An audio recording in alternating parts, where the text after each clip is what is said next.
Here's a message of importance to millions of people who are continually pale and washed out, weak and run down.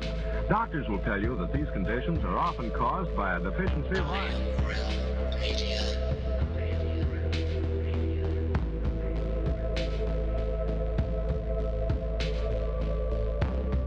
The iron you need to keep you physically fit and mentally alert.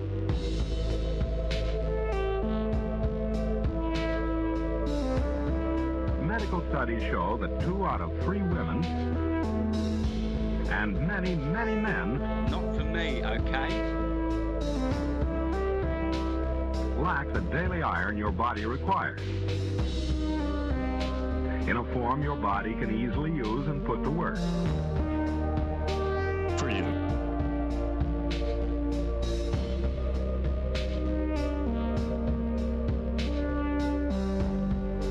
Every dose gives you more than your daily minimum iron requirement.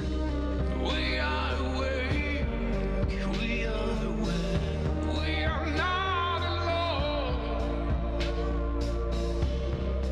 We are striving for more. So if you're not getting the iron your body needs,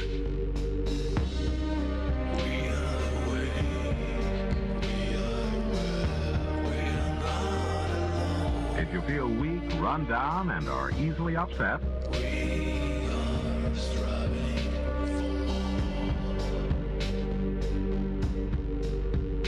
start taking iron today.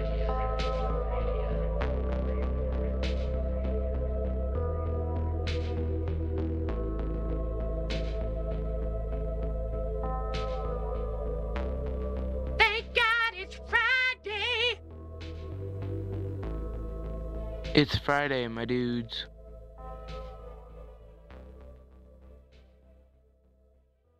It is Friday, my dudes and dudettes, and however you identify. TGIF, welcome to Have No Sphere, right here on the Iron Rail Media YouTube channel. My name is Josh Corey, and we have got an amazing guest tonight. You know, it does seem to happen a lot around here, but still, I love it every time we meet somebody new, and it's just like meeting FEmily for the first time. It's just, it's just an amazing thing. I think you guys are really, really going to enjoy this conversation. Let's jump right in and say hello to everybody, starting off with Mrs. Cammie Nodell, just because I've not spoken to Cammie in quite a while, and I'm curious to see how things are going in her neck of the woods. Cammie, how the hell are you?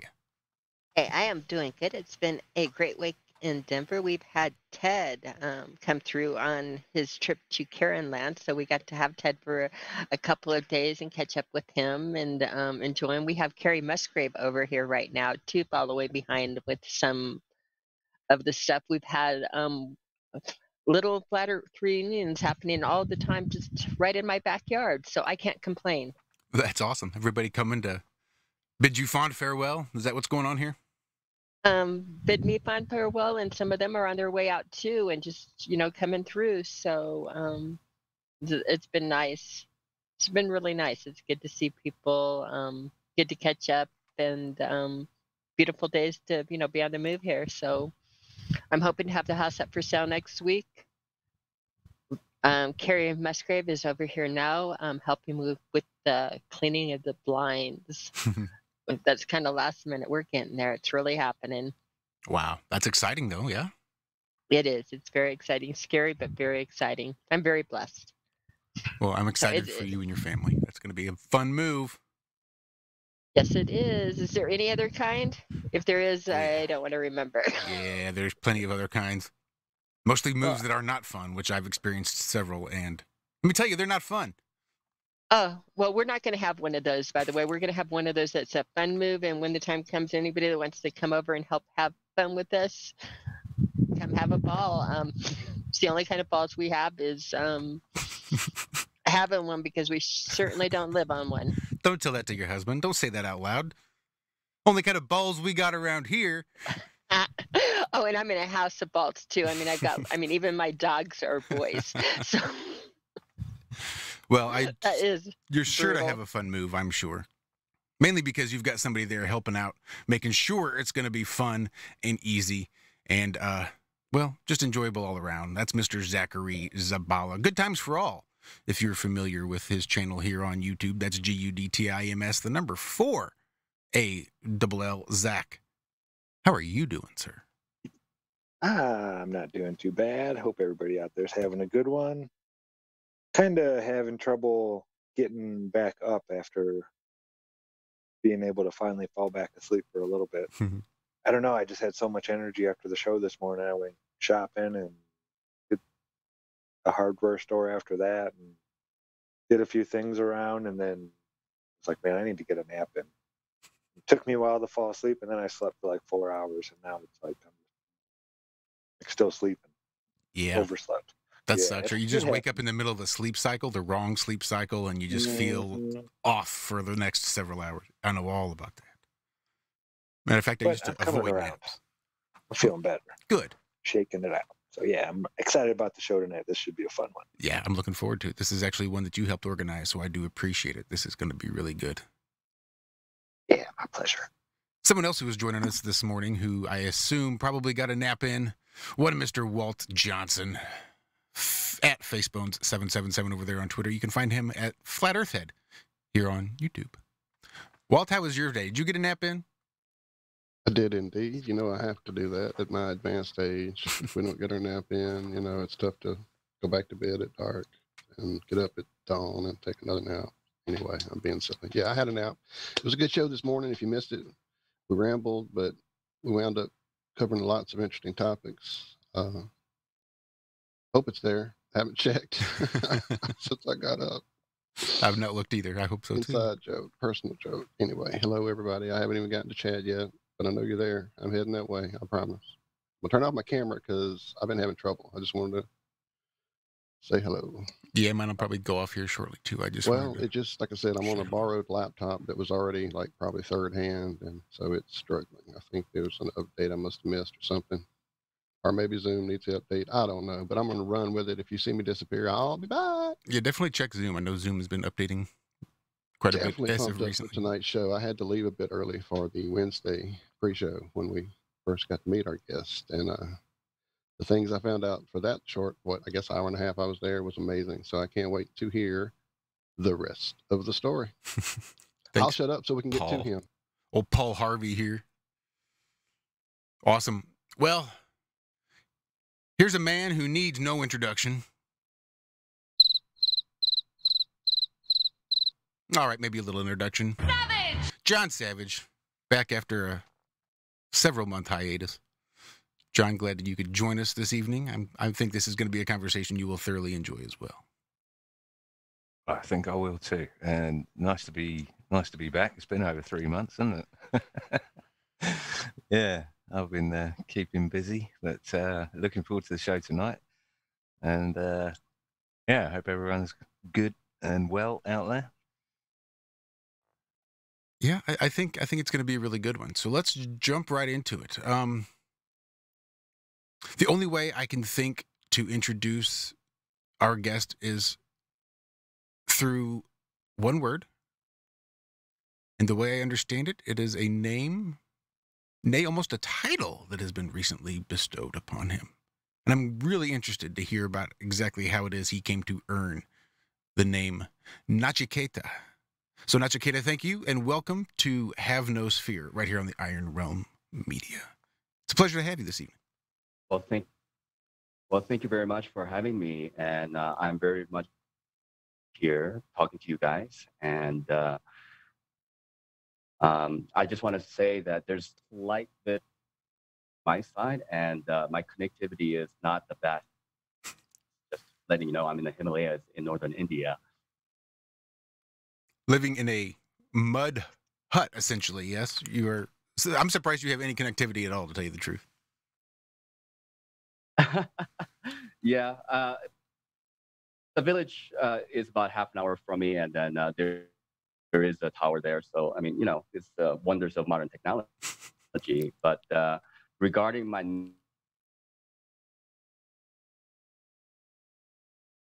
Uh-oh. And there we go. No way. We were We've been talking for like an hour hours. and a half. And Wednesday, no problem whatsoever. 10 seconds into the show, and A ceremony of astrology named Nachiketa. And in my chart.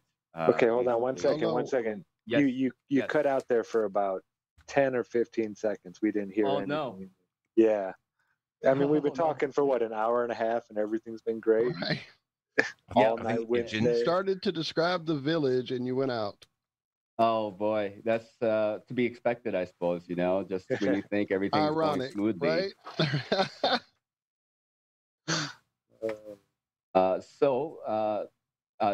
Just to describe the name, Nachiketa comes from my astrology chart, and basically my astrology chart, my lord is Yama, which is the lord of death. And in the story of Katha Upanishad, Nachiketa meets Lord Yama, and Yama becomes his guru.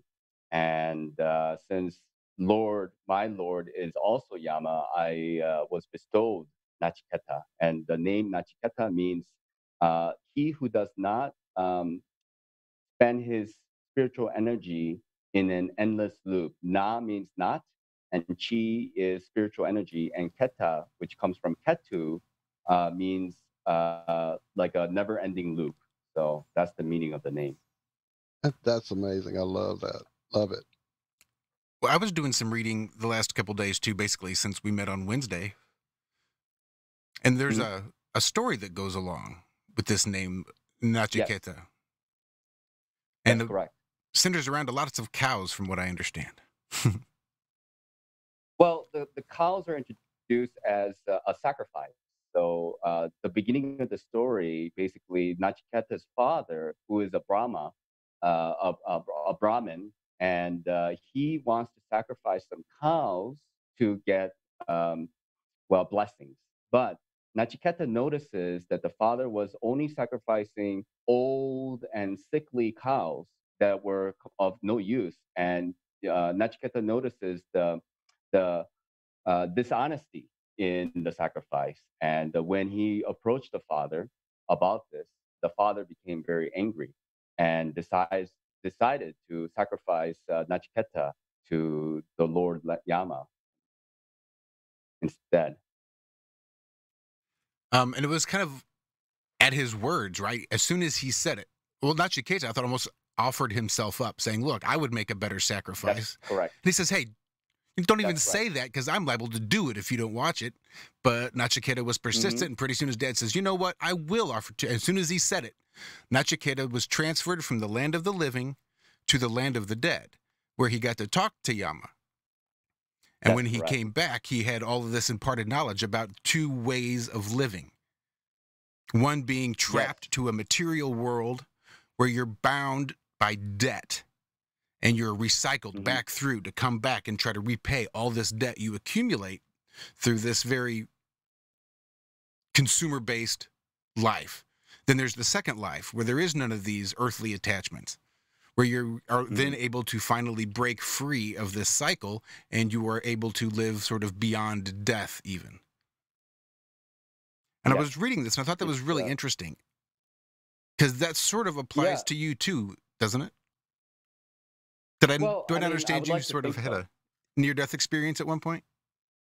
I did, yes. I did have a near-death experience. But like in the story, when Nachiketa transferred to another realm or dimension, basically he waited for Yama for 3 days. And to keep a Brahmin like waiting for you, he felt bad, and it's not according to tradition. So Yama bestowed him 3 wishes. And the first wish, Nachiketa said, hey, I want to make sure that my father's happy. So that was his first wish. And the second wish is, hey, show me how to do the fire sacrifice properly, because my father didn't know how to do the fire sacrifice. I want to know how to do the fire sacrifice. But for the last wish, Nachiketa wants to know about the nature of death. And Yama, the Lord, was reluctant to describe, because even the gods does not know the mysteries of death. And yes, I have had a near-death experience when I was in high school from alcohol and drugs. And at the time, I did not know that it was a near-death experience. I thought it was some kind of how would I say, like wiring or something that went wrong with my brain. And but I had that later on when I was in university. I took a parapsychology class, and there I was reading about near-death experiences, and I realized that there was a lot of similarities between the near-death experiences that I read about and the experience that I had. Wow. That was crazy. I was going to ask you, because I had to step away earlier on Wednesday too, and apparently you must have discussed that on Wednesday when I was not there. So this was a question I'd had in my mind, having read the story and I'd had a very basic understanding. Was going to ask if you had ever had any experiences where you might have crossed over from the land of the living to the land of the dead. So I just thought that was really interesting. But this is just the start of what is Yeah, interesting. well, Go sure. ahead. Sorry, go ahead. No, I mean, it's very difficult to describe because even though like it's in my memory, it's like kind of part of my being, but unless another individual had some very similar type of experiences, they may not understand it. But the best way I can describe it is that I was completely immersed in white light, absolutely just completely immersed. I could not distinguish my body from the external. So there was no internal externalness of it. But at the same time, I understood myself to be a separate entity. And while being there, I had this sense of being in bliss, uh, like, completely safe, completely, how would I say, like it felt like as if I was in like a mother's womb. And the time and space had collapsed, where there was no linear movement of any kind, or time nor space. That's the best way I can describe it. Wow. That's crazy.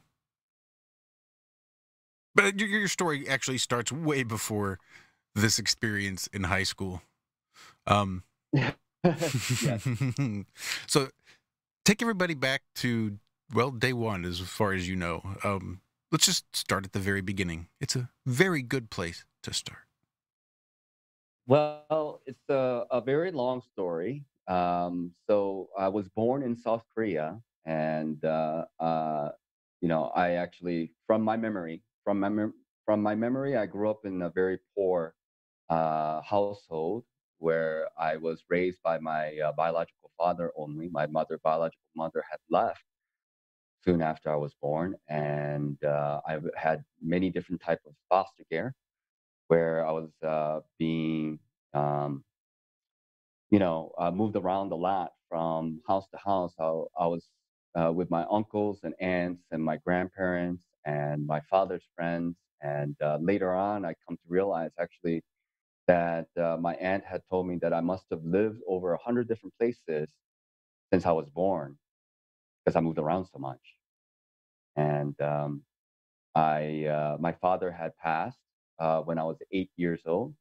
And when I was with my uncle, when I got the news that my father had passed, and my uncle was very poor himself, and he had two children and a wife and myself. So there was five of us in one room, and we were barely getting by, and I didn't feel I was welcome there.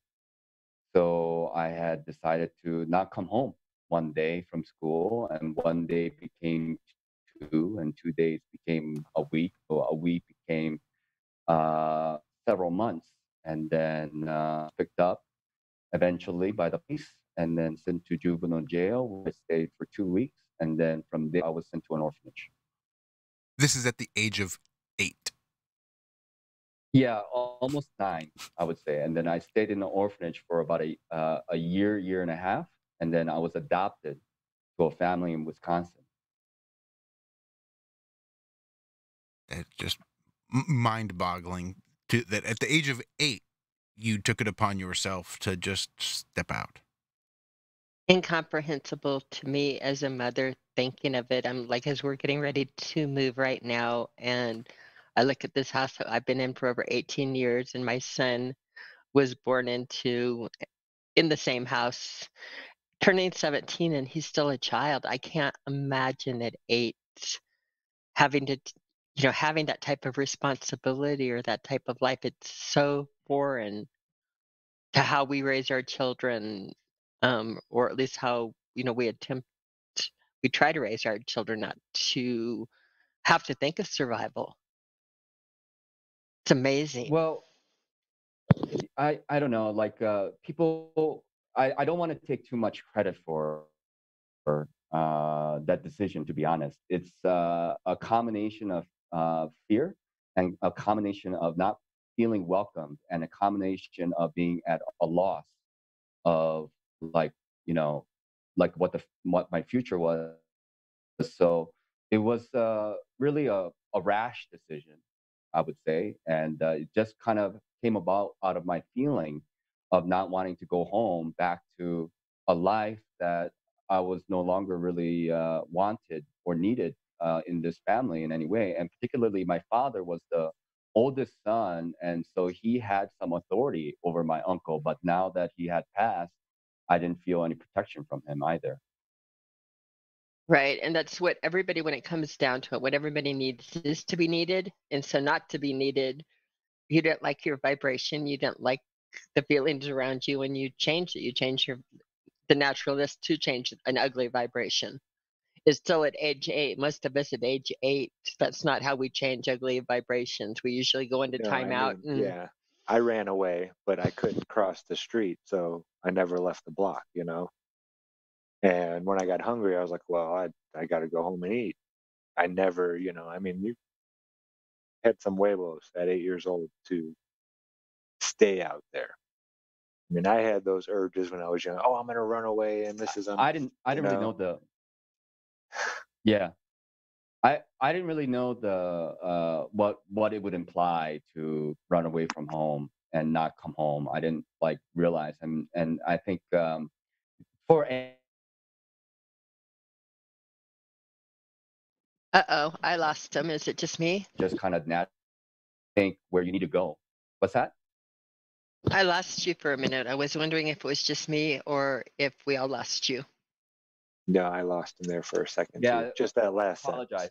sentence. Oh, no No, I worries. We apologize. understand Yeah, you don't have to apologize, Um, Yeah, my don't. friend. Yes, know We that. We just don't understand. want to miss a word you're saying is all. So, no, you're back.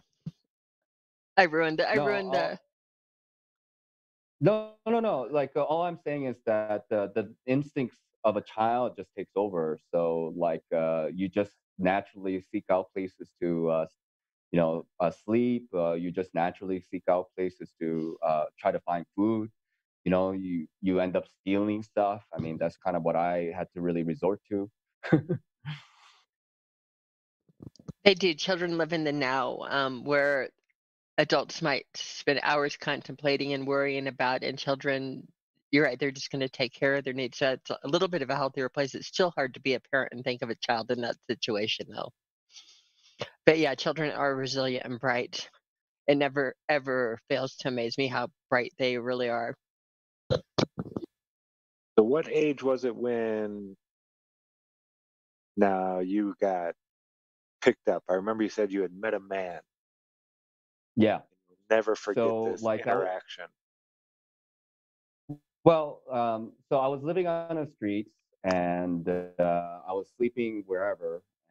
Slept next to dumpsters, and it was between fall and winter because I do remember some snow towards the end. I only had a t-shirt and shorts, and I would sneak into different places to sleep, etc. Steal food. I stole food from other kids. Got into fights, etc. Just a dirty little kid. And I was begging for food from a guy who does, these like shoe repair slash shoe shining type things on the side of the street. And he went into a store and bought a carton of milk and bread that's like in a plastic bag, like this like bread that you buy from like a 7-Eleven, And he brought it out and he was about to give it to me. And just before he gave me those things, he grabbed onto my wrist and he basically dragged me to the police station. And of course, I was resisting, but he, in retrospect, later on, I realized that he was actually trying to help me out. Yeah, he was taking you to a place where he thought was a good place. You know, Yes. it wasn't. Yeah, Yeah. sure. And then the police had put you into a foster care system after that. No, I went to a juvenile jail. It was a literal jail. It had walls with barbed wires, and then we were in kind of a floor of a building where it was like barred windows. It was jail.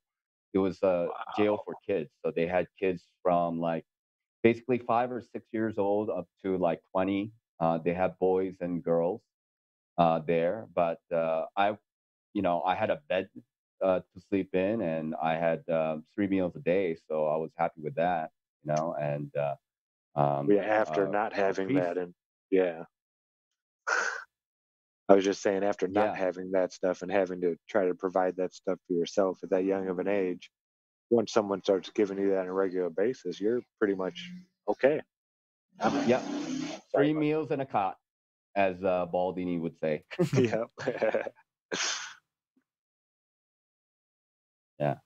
So I was there for about a couple weeks, and then from there I was transferred to an orphanage. And normally, I know that there are other kids. I think if after 12 or 13, I did know a few kids over there who I became friends with. They ended up working for like a company or a factory when you're old enough, and you have to think of it as like in 19 uh, like 80s, late 80s in Korea, and they were all right in Korea with children working for, it was child labor, but at the same time, in a social, um, I guess, economic standpoint, that they were okay with having kids because, like, with the company, they would teach them a trade, and the kid will be taken care of food and money wise, but the company would become kind of like the parent of that child. And I was, rather too young at the age of 9, let's say, to start working in that condition. So I was sent to an orphanage instead. So, what was orphanage life like? Because again, it's totally something unfamiliar to most of us in the way that we grew up. It's completely alien to me. Sure. So, like, the orphanage was located actually a little bit outside of Seoul in a village. And I remember there was like a complex of buildings. So it was a compound and it was all fenced in, but the surrounding area was all rice fields. And we had to walk probably about a mile and a half or so to go to the school there. But there were boys section and the girls.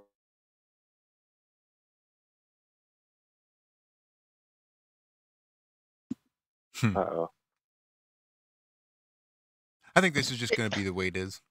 Yeah, there was a boys section and then there was a girls section, and the boys, they were on the boys section. Where were the girls? No, and the girls, they were over with the girls. Oh. Boys and girls together. Yeah, you cut out there again, man. No worries. No worries, Yeah, I was well- helping. I was filling in. Yeah. So, like, basically in my room, there were about 9 or 10 children, and I was the oldest. And in Korea, it's a very hierarchical system. So basically, what that meant is that I had to like get up earlier. I had to wake everybody else up, and I have youngest children. I have to wash them and put clothes on them, and then take everybody to the cafeteria and give them food and such. Huh. Now I have a question How for old were you. you at this time again? How old were you? 9. 9 to 10 and a half. Wow. So Yeah. what? Different world. So on the different world and doing though, when we talk about what brings happiness and being needed, were you happy? Were you happy at the orphanage, or Was there too much work, or can you think back to how you felt? Yeah, I was not particularly happy when I was young. Frankly, I feel like when I remember these moments, I'm almost watching like a movie of somebody else. It's the distance is so far from like who I am now to who I was then that it just does feel like it happened to somebody else. Although the memories are quite clear to me still. I can appreciate that feeling. So then 10 and a half, I guess you said you got adopted Yes, by a couple in Wisconsin. that's correct. That's right. That had to I be a grew up in a culture small shock. town. Well, yes, but at the same time, I was excited to be adopted because not every child gets adopted, and there are a lot of there are more kids who want to be adopted than the ones who get adopted, right? So there's a demand to be adopted, but the amount of people who can provide the adoption is far less. So I was very lucky in that sense. And then what did your adoptive parents do for a living? My father was an economic professor at Ripon College, a small town in Wisconsin, and my mother was a homemaker. Huh. And what year was this? I was adopted in June of 1989. I was born in 1978 in December. So I was about 10 and a half when I was adopted. So you're right there, probably right around my age, almost exactly. I'm just a hair older. So yeah, I'm just trying to imagine myself in this position, and it's absolutely mind-boggling. So Well, what was Wisconsin like compared to Seoul? What was your first reaction to the actual area? I mean, I can't imagine well, everything had to have been so different. yes, of course, everything is different. And, I didn't speak any English when I came over because, first of all, like I wasn't really schooled. I was not educated in Korea, and I didn't really receive like only time I really went to school was when I was in the orphanage. And by the time I did go to school, I didn't know how to read properly. I didn't know how to write. I didn't know how to do basic math. I didn't really know how to do anything. So they just kind of relegated me to a back corner and just kind of labeled me as being retarded, basically like a dumb child. And basically, when I was adopted, they taught me 5 words. I knew yes, no, thank you, welcome, and then bowel movement was the one of the words that they taught me. These are the 5 most important words to to operate in America. Boy, isn't that the truth? Well, yeah, and I remember at the beginning I would often yell bowel movement to my parents when I needed to use the bathroom.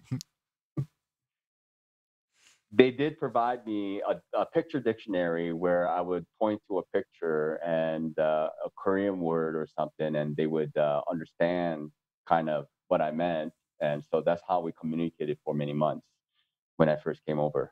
Wow. So how long were you here before, like, you were going to a regular public school, or what was the transition like, and how did that work for you going from like being like so free and independent in a way into that type of a structure, or was it more structured in the orphanage?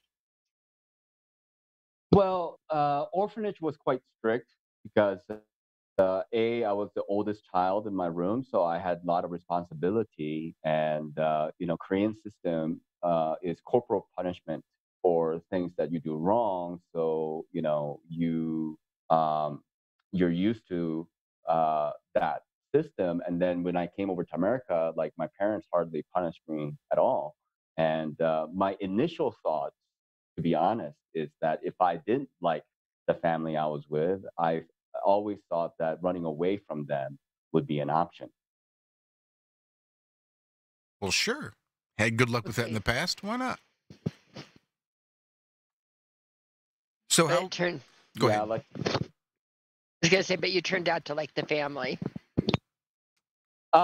yeah.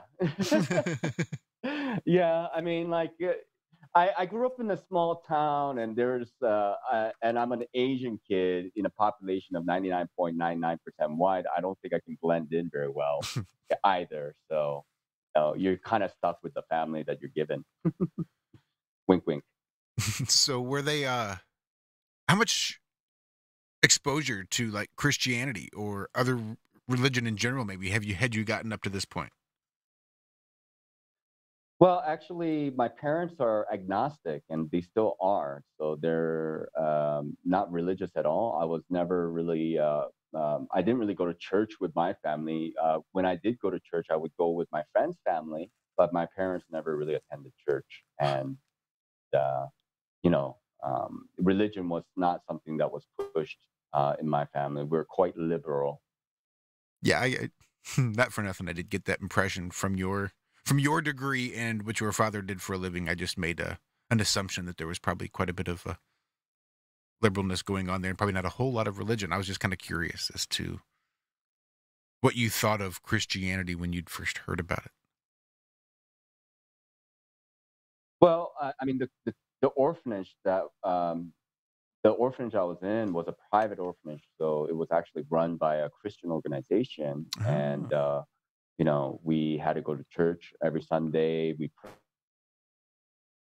Hmm,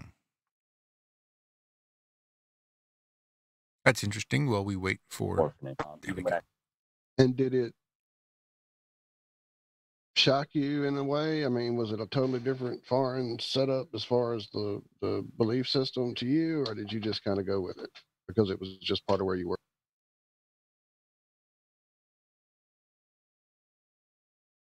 He makes with me believing in God when I first came, because I wanted to do like a group prayers for like dinners and stuff, and that's the way I was taught, and they kind of went along with it, but then it wasn't really, they weren't really like, I don't know, they were not really into it as much as I was, and slowly over time, I just kind of, start to see things their way, where I actually was like more like an atheist for a long time, and was quite cynical towards Christianity and the church.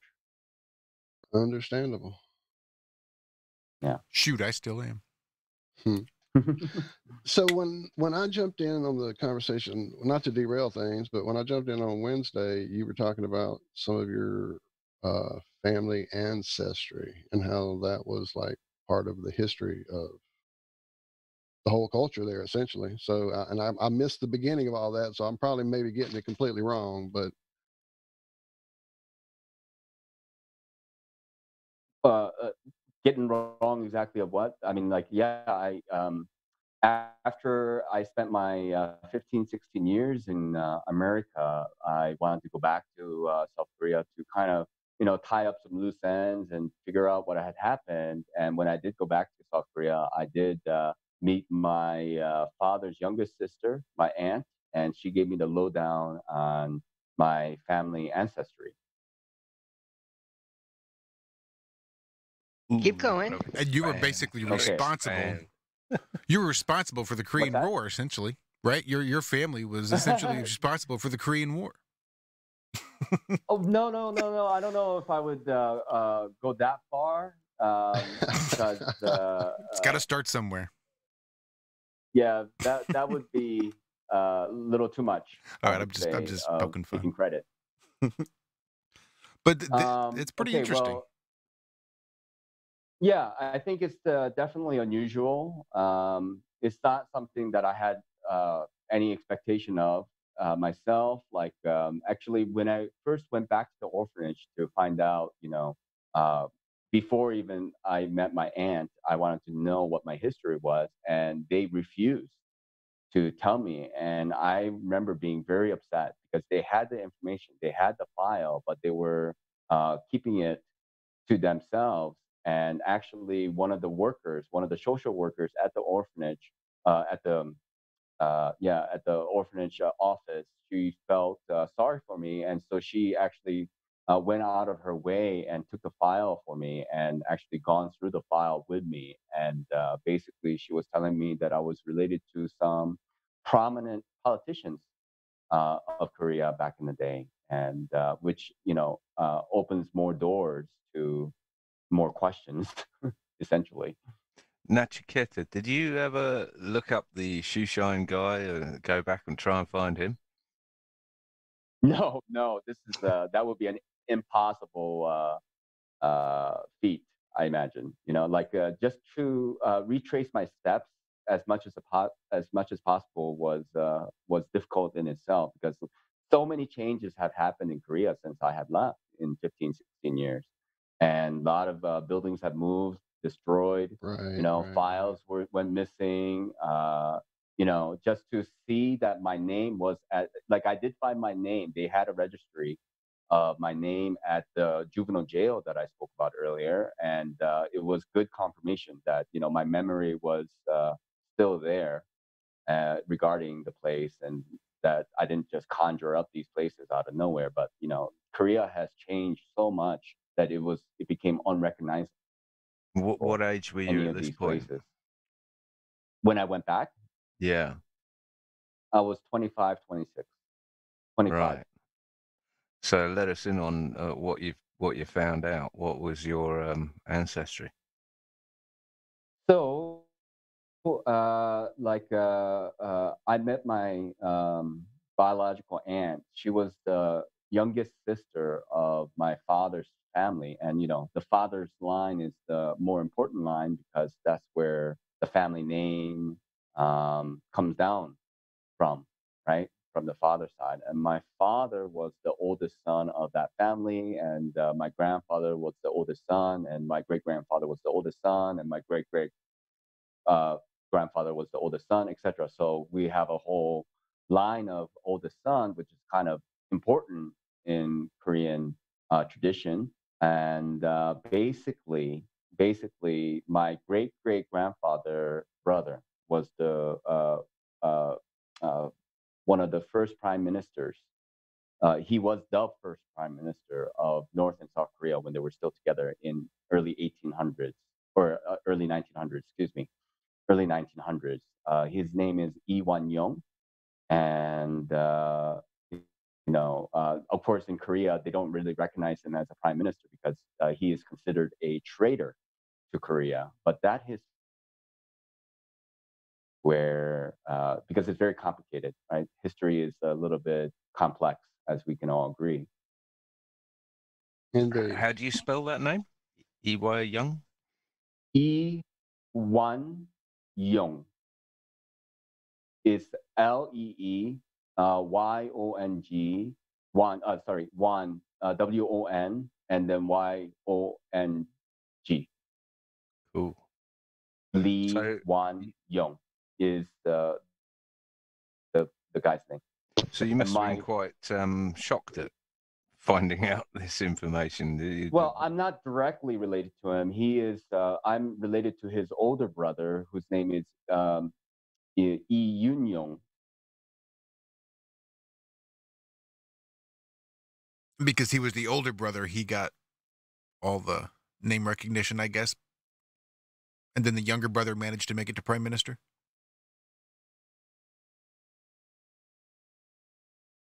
I think he's wandering in the ether. First, like the middle name, and then he's also kind of a big guy back then. A politician himself. We lost you there for 10 seconds or so.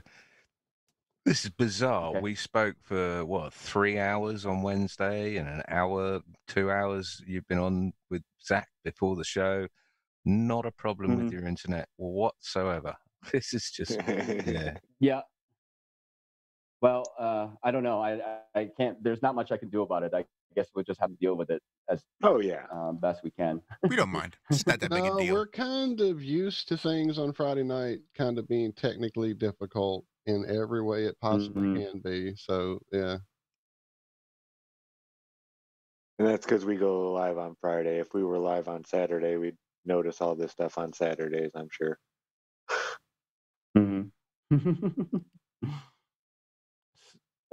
So, are there any other questions more specifically? Because I mean, this story, to be honest, like my life story thus far, is just so wild in certain ways that I do, I would appreciate some direction from you guys in terms It of where you guys is want to go with it. remarkable. It is remarkable. I mean, I've been fascinated with it. I did have a question that, like, did you ever go back and find that uncle that you ran away from? There you go. Oh, he passed away. He passed away by the time I went back. Actually, my aunt, she was the only survivor of that family. Everybody had already passed. Everybody died of diabetes. My grandparents died of diabetes. My father died of diabetes. Everybody else died of diabetes. My aunt, she had diabetes. So diabetes in Korea is considered rich man's disease because, like, generally, the nobles had this type of disease because their diet was slightly different from everybody else. Well, Wow. your ancestors, had like 99 bedroom houses, didn't they? Only because they were My limited by. grandfather did, yeah. Yeah. Tell us about that. So my grandfather had a palace in the middle of Seoul in this area called Jongmu. Basically, like our family, like back in the day before I was born, and even before my father was born, they were probably within 0.01% of the population in terms of their wealth. I would say even less than that. I mean, like my grandfather, I was told when he was a kindergarten student, he was actually driven to the kindergarten by a car back in, early 1900s, in the 1930s or 20s. And he himself, and there were probably no more than a dozen cars in all of Korea at that time. So you can Yeah, kind of I bet. imagine the status of this family, um, just by that information. So, And so, from your digging, what happened to the family fortune, so to speak? so like, yeah. So just to tie up this 99 room thing for the audience, my grandfather was quite wealthy, had land and title and all this kind of stuff, but he could not have a palace more than 99 rooms. Only kings were allowed to have more than 99 rooms. So if you're trying to have more rooms than 99, then you're essentially trying to be better than a king, and the punishment would be, you would get a beheading as a punishment for that. So that was kind of the deal. And my father was the oldest son. So he did have an older sister, but he was the oldest son. So being the oldest son, kind of like, back in the medieval times in Europe where, all the title and land and wealth goes to the oldest son and everybody gets nothing. Everybody else gets nothing kind of deal. And Yeah, so, it's crazy, he isn't was it? most most important. Yeah. So of the siblings, he was most important, right? Because all the names, our family name will go down to him. So he will represent our. And he was rather spoiled and wild, and you know, kind of, very stubborn. And basically, he had wasted his time and money, from time to time. And my grandfather was cutting them off and saying, "Hey, if you don't shape up, I'm not going to provide you for you anymore." And so basically, what he did is he had convinced my grandmother that he will shape up, and he just needed a little bit of a fund to get him started and all this kind of stuff. And in Korea, they have what is called a dojang. A dojang is a seal. It's a family seal. So the name of the family goes with this seal, right? And so this seal was with my grandfather. And with this seal, anybody can use this seal to sell off family property.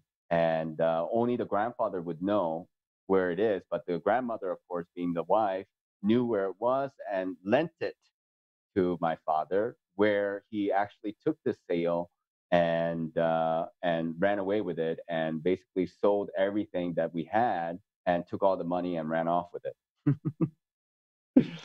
As you do. Wow. As you do, yeah. Yeah. So back in 1960s in Korea, he was. I was told that he was driving around a Mustang convertible, like wearing a suit and staying at hotels, living like a movie star. As you do. Yeah. So What what else to do, happened I to him?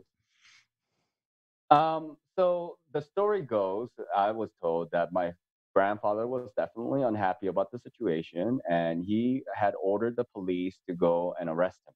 He ordered them. He's a big guy, so he can go and talk to the chief of police of Seoul and order him to go and arrest um, uh, my father, basically, and then put him in jail.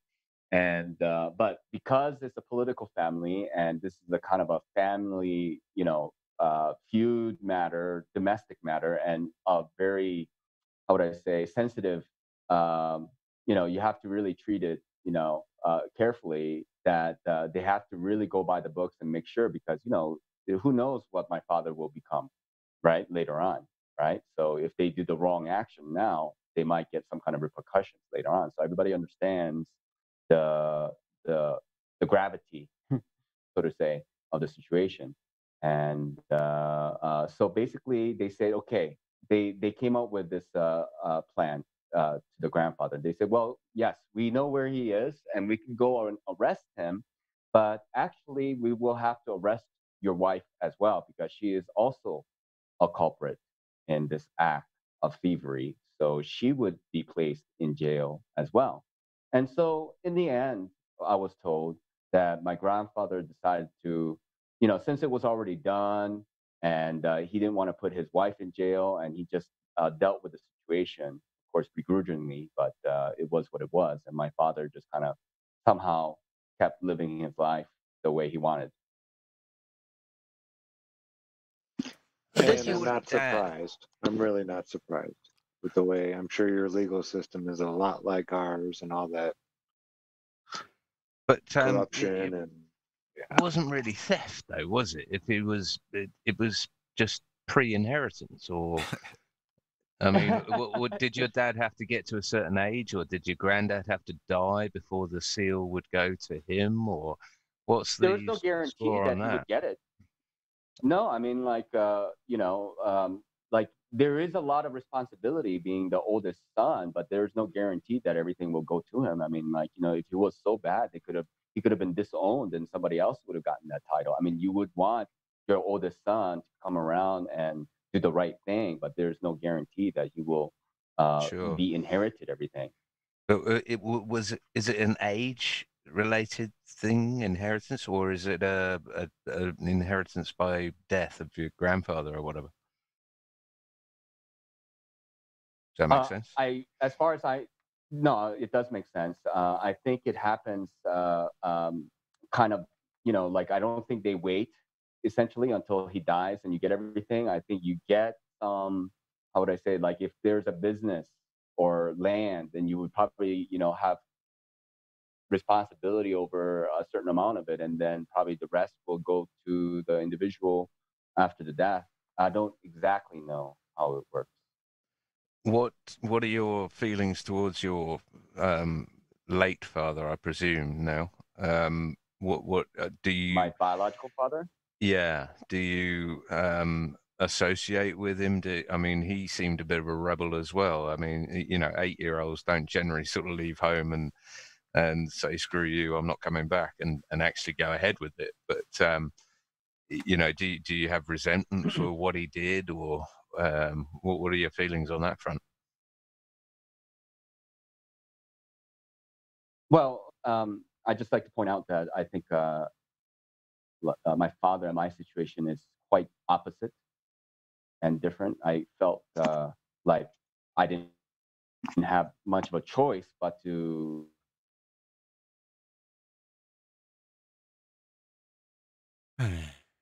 Yeah, bugger. We'll just wait it out. It'd be fine. Yeah, it is frustrating though to have the interruptions when the Like story vengeance. is so amazing. What I remember about my biological father was that he was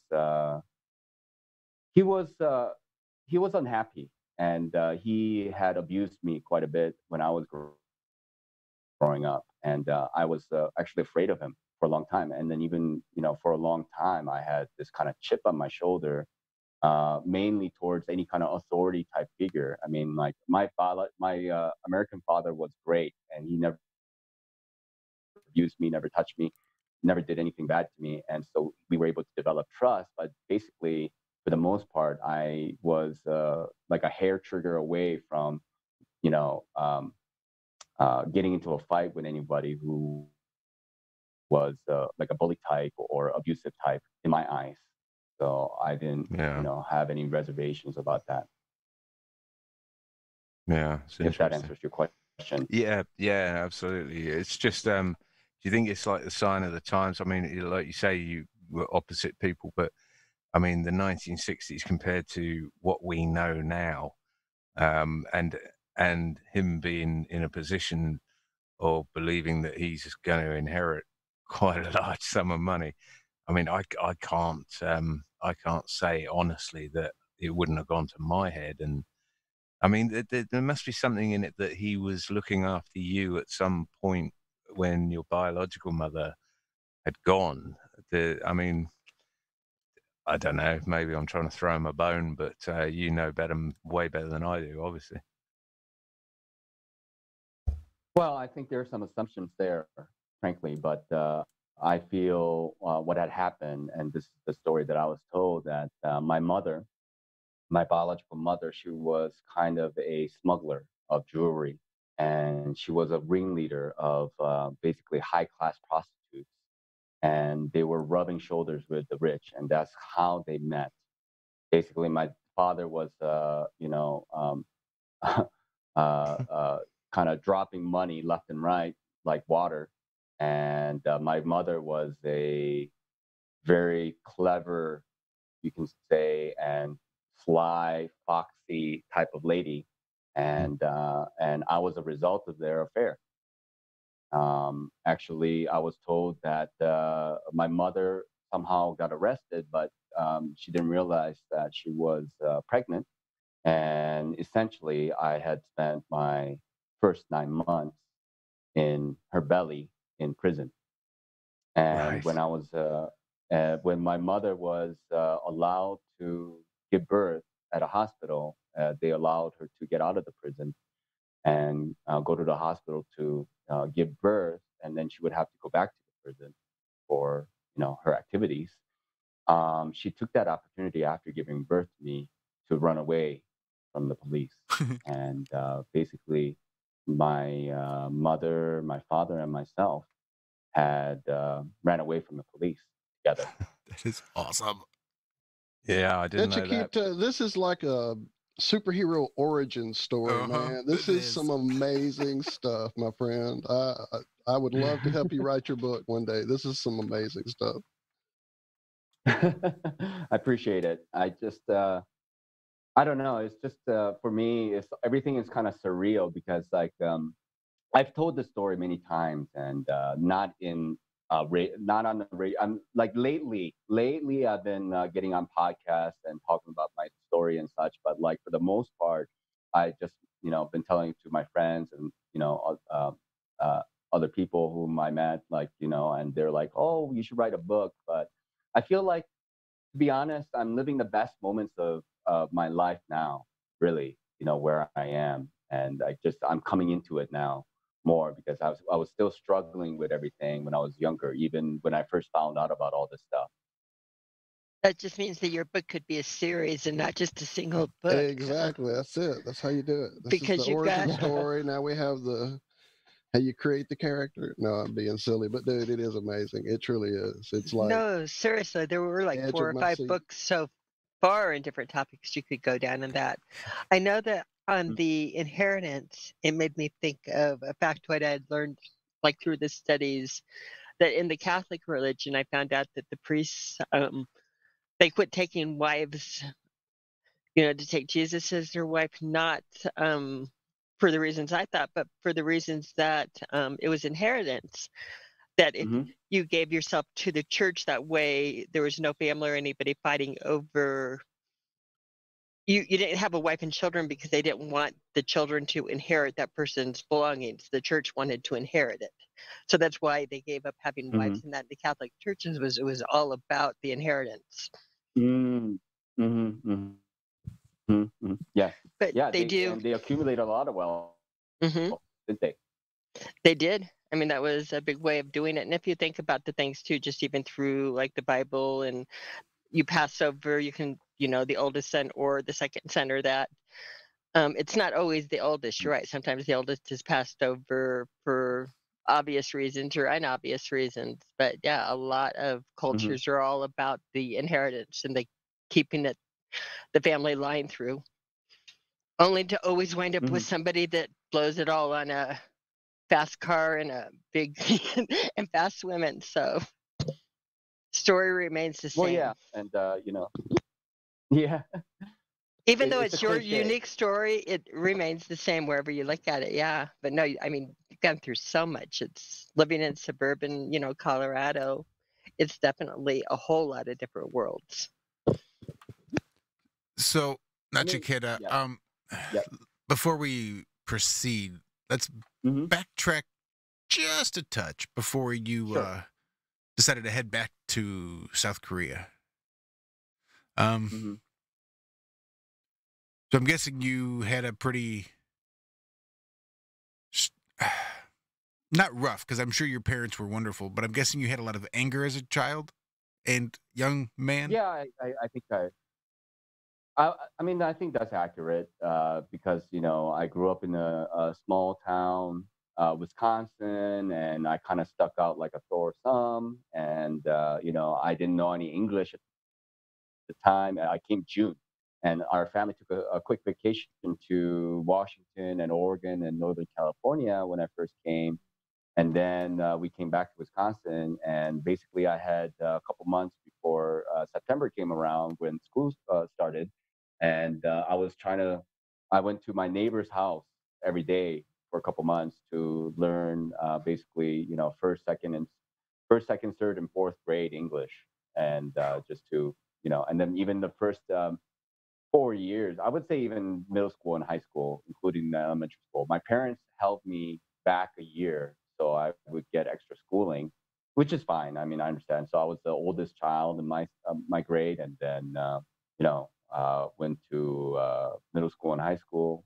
I met some great teachers. They helped me out a lot, but it took a little while to really get used to the whole system. Imagine so. But then you went on to go to college. Yeah. So after graduating high school, and I kind of squeaked by, I didn't really try hard, frankly, and just I didn't want to be like a typical Asian who did well in school. I didn't want to fit in any kind of stereotype. I never really liked that idea. I was never really athletic in any way. I was never really a top student in my class in any way. I just kind of was trying to be average, you know. But my parents knew that, I think they knew that I had the ability to do well in school. I just don't try hard. So my dad did all kinds of he was trying to bribe me to become a better student, and it kind of worked for a little bit, but for the most part, it didn't really work. And when I went to university in Wisconsin at Stevens Point, that's where I went. I drank my first year pretty much almost nonstop. I was drunk almost all the time, and they booted me out of university and told me to take a year off and come back later. And I had to apply for academic bankruptcy because my grades were really not up to the standard. Hey, I'm familiar with that. Quite familiar with that. Yeah. Oh yeah. I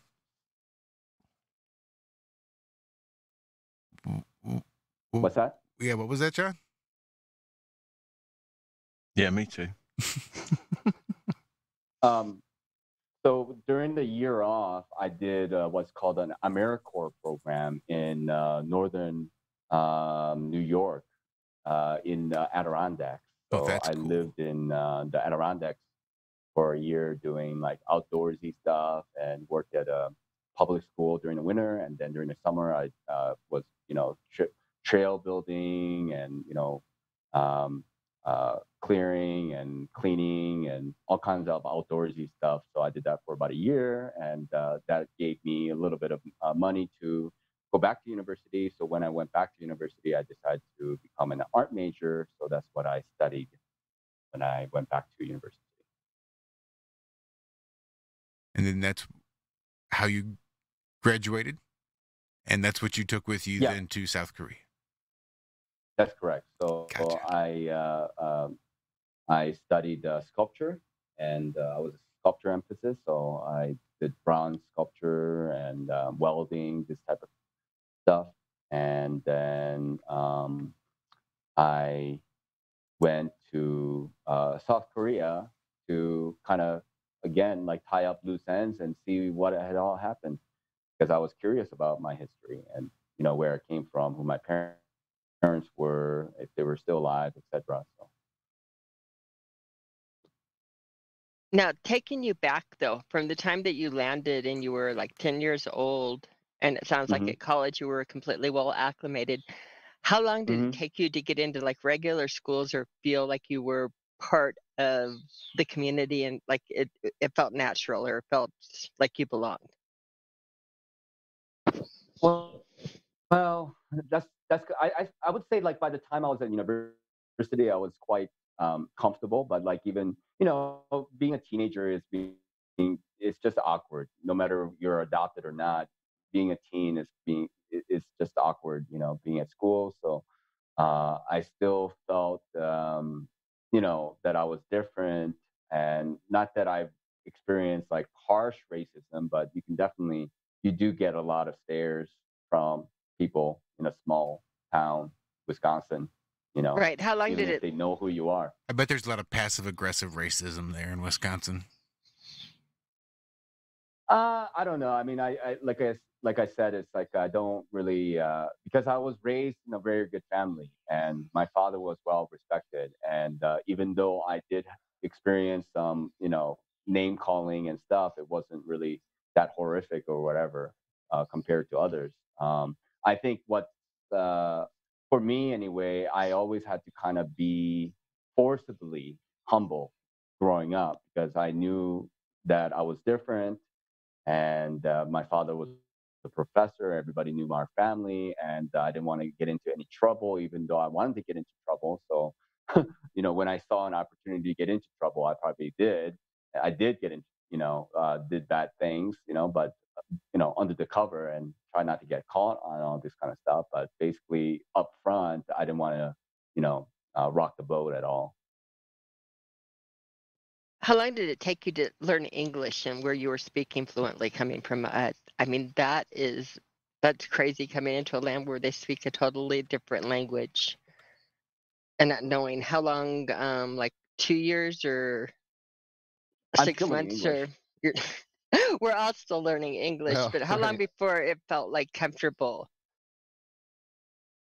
I know it's a weird thing coming in because people would have been teaching you words all along, but I find it fascinating again being thrown into a civilization or again a community where you don't speak the language. You speak English I'm sorry. Can way you repeat better than I speak Korean. And I that? can't imagine even learning a language at age 10. I mean, it's hard work. If it's not instilled in you from, say, you've got an English Yep, father and it's a ready anytime you. Slovakian mother or something, then and you're born into it, then you can quite easily learn two languages. But age 10 that's like me trying to learn French at age 10, which I was useless at, no matter how many hours a week I did it. That's quite an achievement. Your English is awesome. I appreciate that. Thank you. So there I you are. know Sorry, in go ahead, Walt.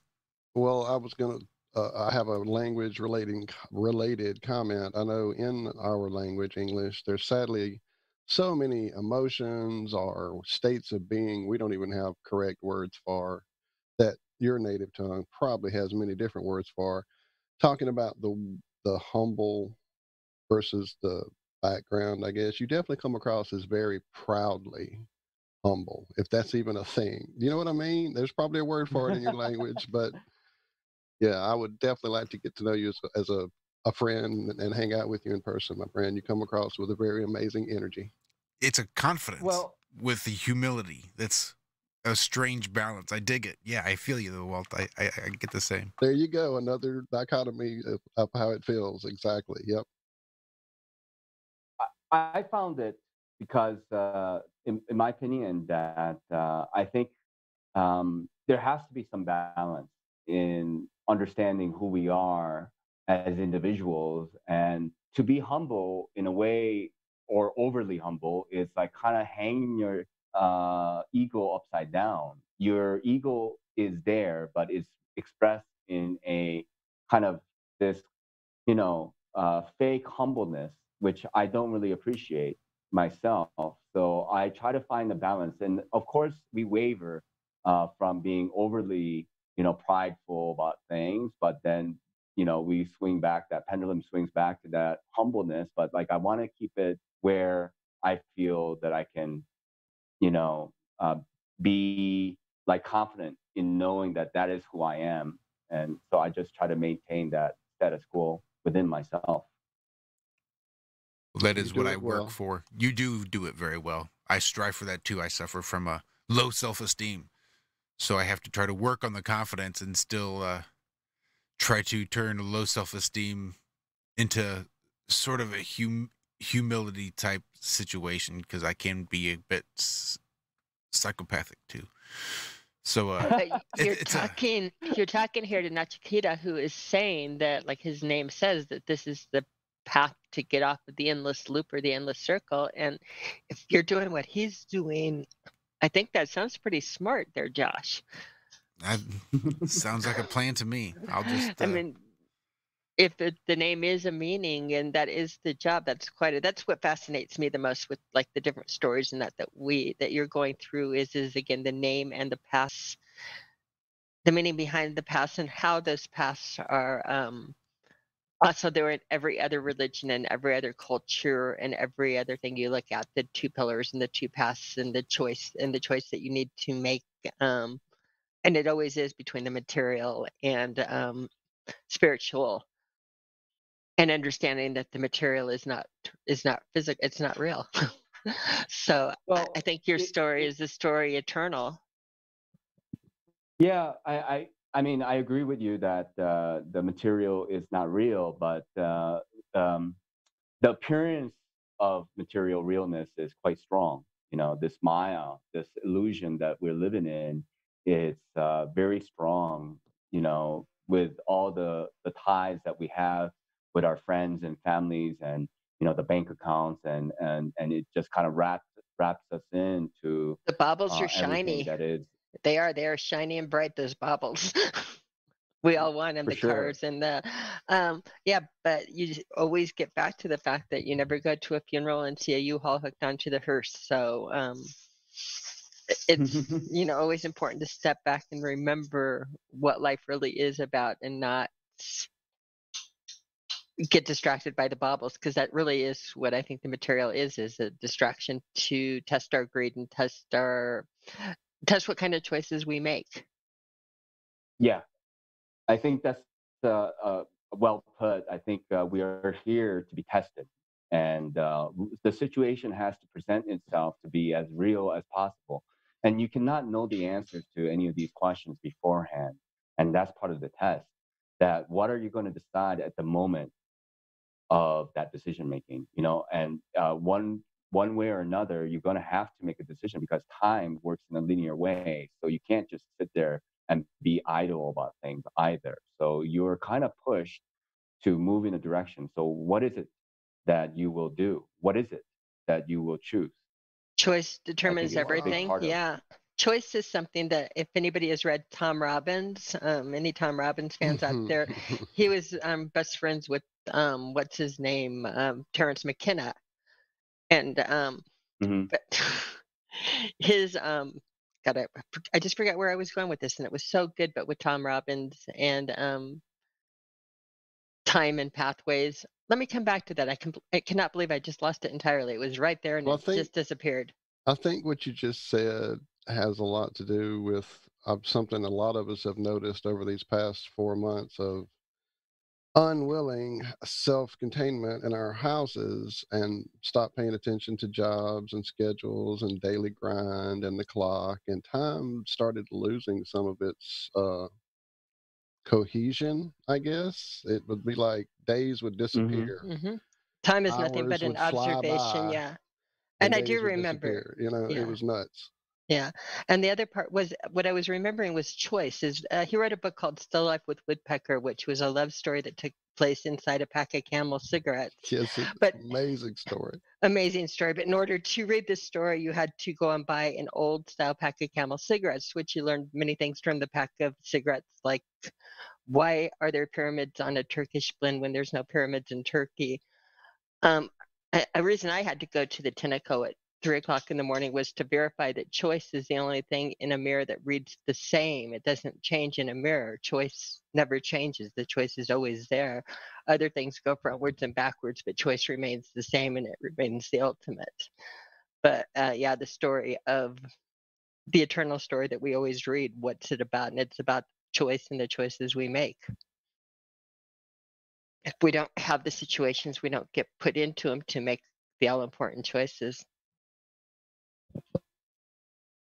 It's a very complex topic, obviously, and it's something that we had struggled with philosophically for a long time. Now, for me, philosophy only takes you so far, but spirituality and poetry and art, they will take you further a little bit. But then, in the end, I think it's all about experiences. It's all about like the it's the experiences that change you. They're the catalyst of change within ourselves. Like if you don't have some particular experiences, actually you just kind of idly go by in life, and sometimes these situations, they are forced upon you, just like this lockdown, just like whatever situation that every individual soul has to go through in the iteration of their lives. And in a karmic way, we have chosen to be who we are based on the decisions that we made. And that's something that people have very hard time wrapping their minds around, because you think, how did I choose to be born? It just happens to you. But in some ways that you did choose to be who you are. That is a truth that resonates in me. One of those whispers that I've heard, one of those thoughts that have passed through my brain that feels right. I really like that, the fact that we choose to be not just here and now, but who we are. Yes. And the choices we make potential it. Yeah, the of potential. who we are and could be, and if we can make it through that, and the people we choose to do that with, I think, yeah, very important, and probably have done it with them many times over in different formats, different guises, different everything. So as I've spent these last 4 months watching what I've watched happen with Mom, it definitely brought that home to me, that yeah, choices to be here without a doubt. The choice, and then of course when everything always comes down to it, what do you take from here? The journey. It's the emotions and that along the journey that set out and create your memories. It's not the baubles, unless you have a fond memory of buying a bauble, and sometimes it does set in memory. But it is, again, the journey that counts. The journey is the answer.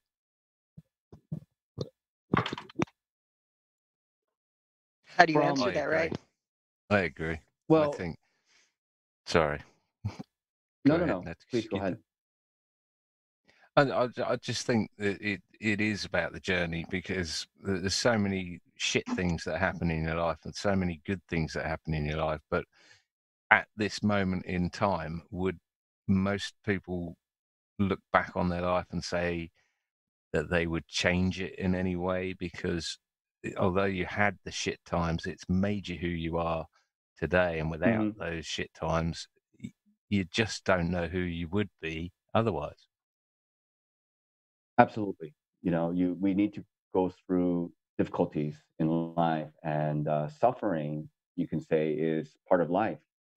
Just like the first thing you do is cry, and then just having this physical existence, it needs to be fed and taken care of, and it deteriorates over time. There's a lot of things that we have to do to maintain this form, and the things that it requires, like a house and clothing and everything else that goes along with it. And you want to be comfortable with your existence as well. But then, again, these are all material things, and you cannot, all material things, you can say, is not permanent. Nothing that exists in material world is permanent. Only thing that's permanent is, um, well, eternity or God or source, whatever you want to name it. That's the only thing that is ever was, ever is, and ever will be. But everything Yeah. else is ever changing. I can see. I was watching your videos earlier, and the place that you live in is absolutely spectacular. I mean, it's just, to me, it's like, wow, that's amazing. But where you do live is incredibly basic and non-material. How do you end up in Nepal D- as a Korean? Possibly with an American passport. I mean, do you rent the place, or are you there on a visa, or just fill me in on that? Because one day I might end up being your Right. Some neighbor. of us might want to take off and head that way as well, or at least something similar. Yeah, well, so just to cut to the chase, basically, I spent 10 years in Korea, and you know, um, figured out everything I needed to figure out. And I was trying to look for my biological mother, but I had no chance of that. So basically, I decided to, I had some girlfriends, but never got married or settled down, had any kids or anything that I know of. And then what I decided to do is get rid of everything and travel around. And I was traveling in Japan, and met a Dutch girl, and she took me to China. She studied Chinese for a year on a scholarship, and spoke fluent Chinese. And she asked me if I was interested in traveling with her. So we spent 2 months in China together. She wanted to go back to Beijing to learn Chinese, and I wanted to keep going. I didn't want to live in Beijing. So we said our goodbyes, and she went to Beijing and studied more Chinese. And I went to Tibet, and they spat me out to Nepal. I didn't even know where Nepal was until I got there. I knew Nepal existed somewhere in the world, but I didn't know it existed there. And when I arrived, I felt kind of like at home. Like I felt like I knew that place in a way. Like I had spent time there, and I wanted to spend, um, more time there. So I rented a house, and tried to do a guest, this guest house business. And I did this and that, and nothing really worked. I'm not a very good businessman, and involved in multiple different relationships, etc. Met a Russian girl, Belarusian girl, another Russian girl, and one of the ladies took me to this area I'm living in. I got tired of Nepal, and all the people were taking advantage of me, and the drudgery that was involved with Kathmandu. So I liquidated everything I had and turned it into a motorcycle, and I lived off my motorcycle for about 8 months, driving around, sleeping out of my tent, sleeping at guest houses, sleeping at monasteries. Spent about good month in a cave somewhere in near Tibet, and then a friend of mine that I met a couple of years ago was living near this area. And basically, what had happened was that he had divorced his first wife and got a new one, Ukrainian guy. He's got a Russian wife, and but they were all living together during this transitional period. And what had happened was that there was you know some discomfort at the home, as you can imagine, with two wives there and two kids. Right? And so he had renovated this hut. Basically, it used to be just a little building for cows. So they keep cows underneath where I live during the wintertime. But so they were planning to live here, but I live almost 350 meters above the town of Jagasu. So it's quite a climb. It's, like if you're not really, I climb quite a lot. I hike around, so but rest and like 40 minutes to get here, etc. And they actually spent a couple of months here, but they realized actually it was unuseful for them, so they all ended up staying where they were. And when I came to visit him, he told me that he had this place, and I was like, oh, perfect! It's away from people. The caves that I was staying at, they didn't have a bathroom or electricity or anything like that, so this place has all that, so it's better than a cave. I'll take it. Um, so, So, I yeah. I'm just wondering how you fund yourself at the moment. I mean, have you got a trade or something? But like anyone who wanting to do this would need to know these sort of questions. Well, at the moment, I don't have a job. I'm not really earning money in any way. I'm not, frankly speaking, I'm not really good with money, to be honest. Like, even though my father was an economic professor and he is very good with money, I'm very much the opposite. I used to have a little bit of money. I invested here and did that, but like over time, it kind of dwindled. And I'm living off my savings actually, Right. but like my living cost, you can say, is very minimal. I mean, Negligible. living here in a hut, yeah, very negligible. And I live in a hut. I don't eat meat. I don't do drugs. I don't drink. So I don't spend Mm. money on those kind of things. Minimal Yeah. impact. So right. Yeah. Yeah, I can understand that. I'm crap Yeah. with money as well, and and whatever I did have dwindled down to bugger all by the end of it as well. But you learn to live Yeah. without a mobile phone and without a TV license and without a second car and without this, that, and the other. And yeah, you um, cut your cloth to suit your appetite. I think might be something I've just made up. Well, yeah, and then like I feel, frankly speaking, like very grateful to be able to be here. I mean, gosh, like some people look at it and be like, "Oh my gosh, you're living alone in the woods, in the mountains," and I'm like, "Yeah, it's perfect. I have water that's not fluoridated. I have clean air. Priceless. I'm waking up to birds every day, and then I have a great view, and I live a very simple life. And I don't know. I've never really been as healthy in my mind, body, and spirit It's than I have priceless, been. isn't it? It's when you It is. realize this It sort of really is. thing and realize and try and get rid of all the material nonsense that's in your life that you're literally running on a hamster wheel to keep up with. It's the gratitude. I mean, every day I'm exactly the same. I'm grateful for where I am, whereas other people be horrified and say, you're in a tiny little place, you've got no land, you're no one, Too. it's Just like all Chinese relative, sentiment, really. Yeah. Your greatest friend is confidence, and non-being is your greatest joy. So that's kind of how it goes. And I really like Love that. that quote, and I feel like I'm trying to live my life in that way. So I assume you wouldn't change anything either, yeah? Change what? Change anything in the past. No, I mean, like, you can't live with regret. I mean, you mess up and you gotta, get up and dust yourself off and keep on going. I mean, there's only one direction you're going. You're never going to go back to the past. The good days were had, and they're, so you might as well just keep moving on. So what direction are you headed in, would you say? I personally feel I'm moving closer and closer to the direction of faith and devotion is what I would like to try to cultivate within myself.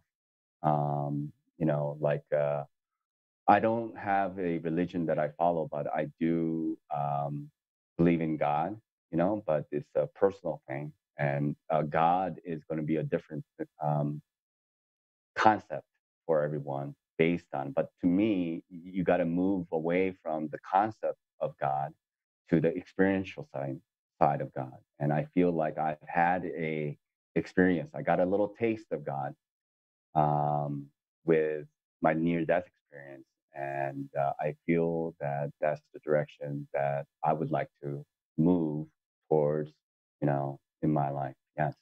Well, I mean, you're going to have to talk us through your near-death experience now, but was that before or after you realized the Earth was flat and stationary? It was way before. I felt like I did talk about the near-death experience during the podcast. Did I not, or should I talk about it again? No, you did. You told us that it happened. Whether you want to reveal the actual things you saw or experienced is totally your personal decision. Well, it for was sure. the white light Well, no. being surrounded by white light and Yeah. feeling a part Yeah. of it, but still separate. And yeah, I remember. Yeah. Yeah. So that's really all I can really contribute. Again, is just like being completely immersed in white light. And I knew that I was, there, but I could not really distinguish myself. I felt like I was looking around to see if, but everything is like completely in white light, and there was no time, no space, because you're all white light. And feeling was that everything was secure and warm, and this is a perfect place to be. And actually, there's no other place that you need to be other than there. So Just that was kind of oneness for the sure. I like gist. that. And that brought you Yeah. to realization that God existed, or No. I mean, like that experience in itself, I thought it was when I came to, like, because it was a dimensional shift, and because I was doing drugs and I was drunk, I was attributing to, and when I was younger, I wasn't really into drugs or drinking. It just, when I was doing it at that time, it just was like a, how would I say, like a binge amount of it, and it kind of took me to the other side a little bit, and I just thought some faulty wiring that went off my brain. I just always kind of was curious, and it actually got me involved in wanting to do more drugs, and I wanted to smoke marijuana more, and I actually was asking my friends about mushrooms and LSD and what they were doing, because prior to that I was actually a quite good student and wanted to become more athletic, so I wasn't involving myself into drugs so I can be athletic about stuff. But then after that experience, it was a kind of a gateway to drugs actually, because I wanted to see if they would induce that experience again, and I never had another experience like that again after. So death was your gateway drug, huh? Yeah. Near death Near death. was my gateway drug. Yeah. And the way I see it, it's like a blessing. It's a blessing in disguise, in a way. A lot of these events in life, they happen for a reason, and one side of it is incidental or accidental, but then another side of it is like coincidental, where there is meaning behind things. Of what we would consider like chance meetings and such. But then in a bigger picture way, everything does kind of coincide. And, just like I think we were talking about earlier with Zach, when you're ready, the teacher will appear kind of deal. And teachers can appear in all forms, not just another individual or entity, but from situations as well.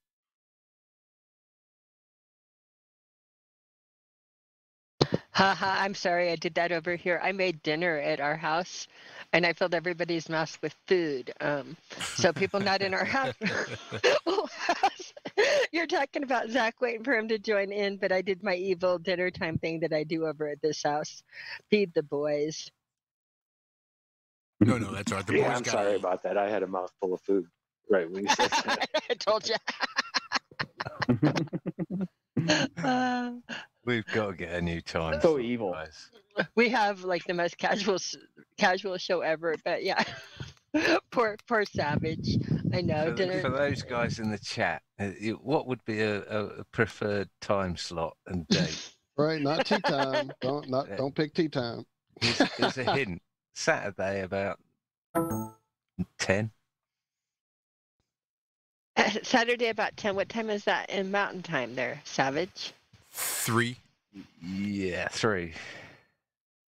So That you'd have works. time to get your dinner ready, and I'd have time to pass out, and Josh wouldn't be at work.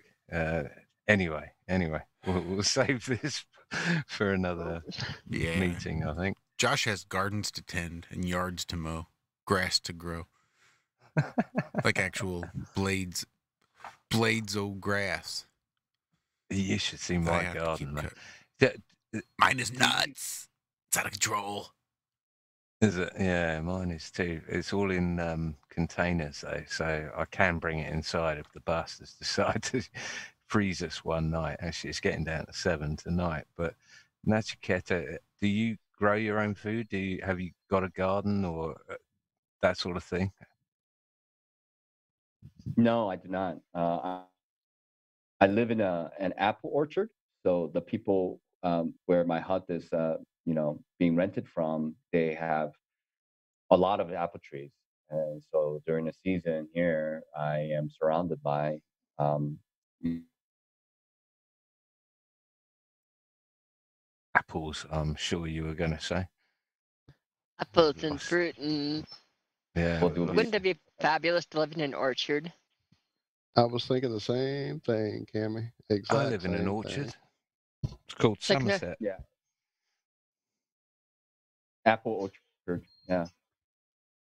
And there is a beehive that is kept here, so I have Honey? honey. And, Oh my Oh. goodness. You don't have to go anywhere. You're set. I mean, you're crazy high above sea level, aren't you? like 2,250 meters. So that's about what, 7,000 feet, maybe? That's a lot.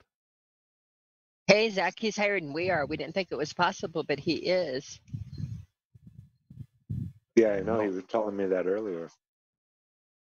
Up on that line How where all high the are you trees guys? grow. 5,200, 5,300. We're actually we're on the other side of the valley, so we're closer. We're over 5,400 here a little bit, but not much. We're right over Mhm. 5,400. City's at 5,280, but it's a little bit lower than we are. Mm-hmm. Mile High City. So, what motorbike have you got? It's it's an Indian bike called Ooh. Royal Enfield. Nice. Royal I know. Enfield Himalayan. Yeah. Oh, So I used to have a very old one when I was in Nepal. I bought it from a Ukrainian guy, and it was built in 1989. It was one of those ones that you can only start by kicking it. Yeah. And I had it was very heavy, and it needed a lot of maintenance. But I had that for about 3.5 years. Got rid of it, and I bought this kind of more newer model, Himalayan. It's called the Royal Enfield Himalayan. Yeah. And I know I it. took that around, and I got like over 10K kilometers in less than 8 months.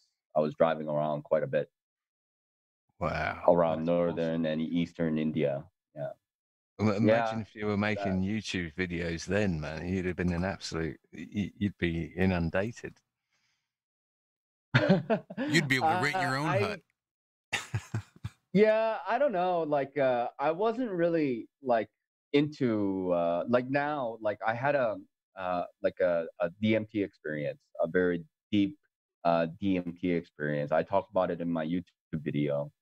And from that experience, basically, I was kind of instructed to kind of share my story, share my life with other people in a way. And I am an INTP and MBTI.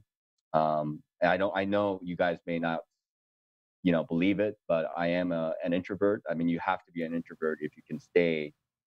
When I first came here, I mean, I stayed in this hut and I didn't see a soul for like 3 months. Oh, that I was sounds just so here, good. I wish I could. and Bliss. Sounds nice, doesn't it? I'm Yeah, embarrassed but, to say that I actually quite like this lockdown because I can actually work on the front of my house without kids knocking on the door, without nosy neighbours walking past asking questions, even though I've got headphones on. And I can get shit done. You know, I'm loving it. I must be an introvert, I imagine. Yeah, I mean, nobody's 100% introvert or extrovert, but I'm content being, here by myself without having to, interact with people too much, but I feel almost like there's like a sense of duty and an obligation in a way, not in a negative way, but as like just the way we connected, the way, and I think we are all interested in each other and the stories that we share with each other, and it just kind of makes life a little bit more, colorful. Yeah, I don't think any man could be an island, a total island. I mean, I wouldn't survive if I didn't have my family, my kids, and that sort of around me. But yeah, it's quite nice to it's quite nice to avoid other contacts at Mhm. the moment, anyway. But yeah, so do you ever see yourself leaving where you are at the moment and doing something else? I mean, at the moment, I have this place till I think 2022, 2023, somewhere like this. Let's see. The person who took this place had a 5-year contract from like 2018, so I guess 2023, and I've taken over that contract essentially. And the owner of this land and this hut essentially had told me that I can stay here as long as I wanted, and my only constraint would be, if and when I would run out of money to be able to stay here. But my cost is quite.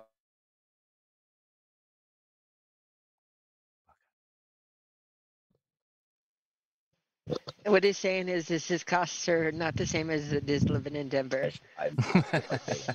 So I don't really have like, huge external costs of being. Water's free, electricity I hardly pay for. I guess I might spend a little bit of money for my phone, but whatever. Have you ever, I don't really spend a lot of money. on a personal note, have you ever considered um, setting up an antenna and using you know, shortwave radio or anything? Because being at that height, you could literally see the whole of the world. I never considered it. No, I mean, and I don't know how it would work with all the mountains around me because I'm surrounded by mountains. Higher Like than you? yeah, Right. Okay, we'd have to pass that on to Bob to see how the propagation would work. I think we've lost you again. 1,500 meters Himalayas, man.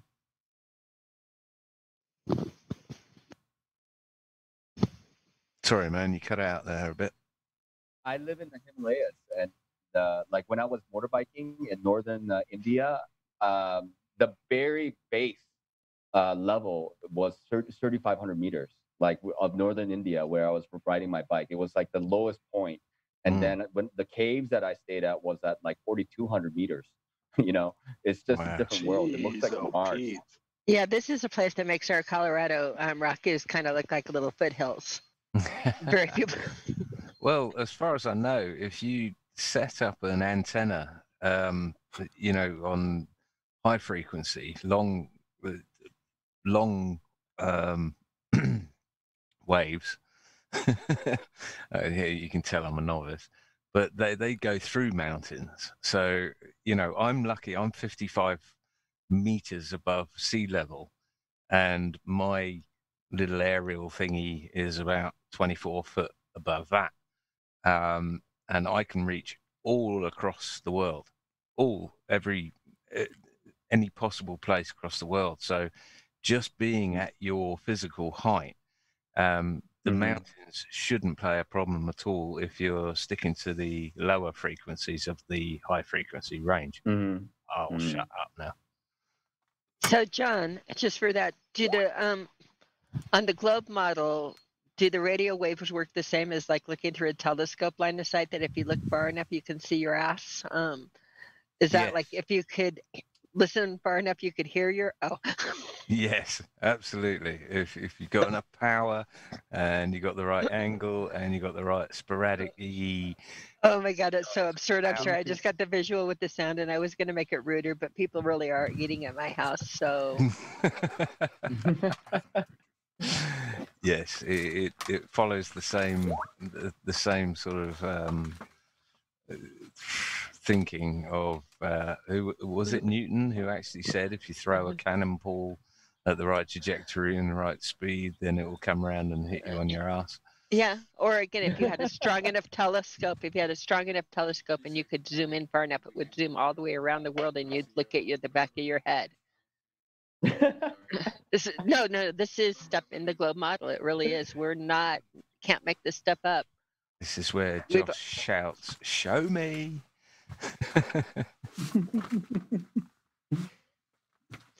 Oh, what a lovely, lovely Friday afternoon. Thank you. This has been like the best story ever. You have got a fascinating journey.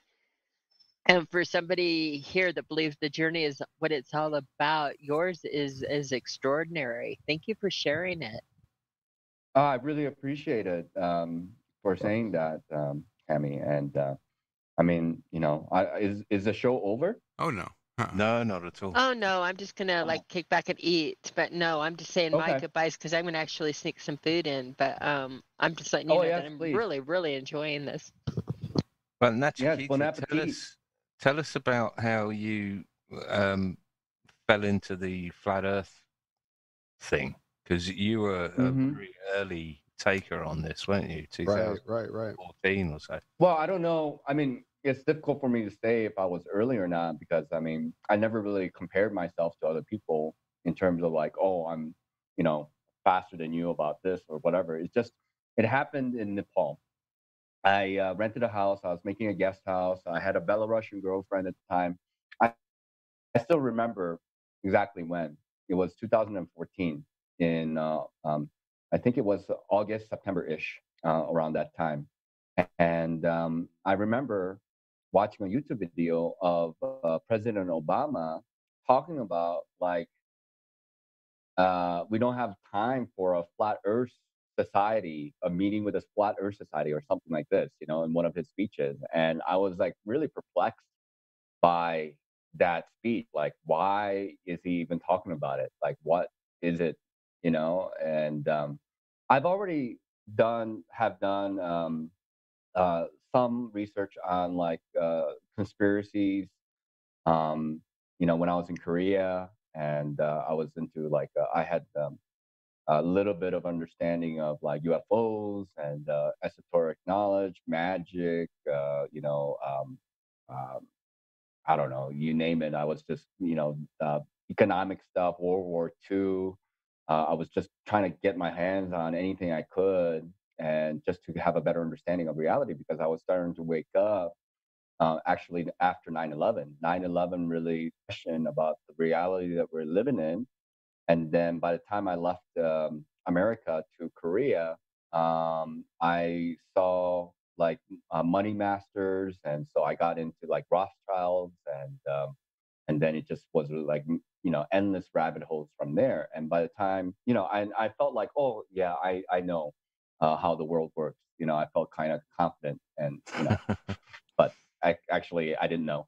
And then by the time I came to Nepal, and I was curious about this, and I saw like a Eric Dubay, I think back then, where he was talking about, he was suggesting some books to look at, which was by Robotham and, Parallax and Earth Not a Globe. So Zetic Astrology. So I downloaded those books and I started to go through them. And it took me good like 3 months to really convince myself that actually, this was real. Right. And, you know, yeah, it was like a kind of a like I was sitting and I remember writing down like all these passages and then like kind of like checking the math on them and just kind of like cross-referencing them and checking to make sure everything was kind of legit. And then I didn't find any fault in anything. And I was like, holy shit, they they hid the globe. And and when I was starting to realize it, I was like, oh well, it's just like everything else. Like I didn't have anybody to talk to. I just knew it myself at that time, and I was talking to my girlfriend about it, and nobody would listen to him, of course. And she was much younger than me. She was like, I was already like what? That was like I'm 41 now, so that was like 6 years ago. So I was 35, and she was like, like 22 or something. So she had no consideration for flat.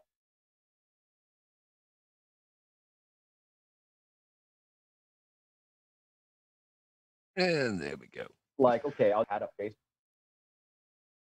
We lost you again. Yeah, it's getting sporadic again, man. Darn it.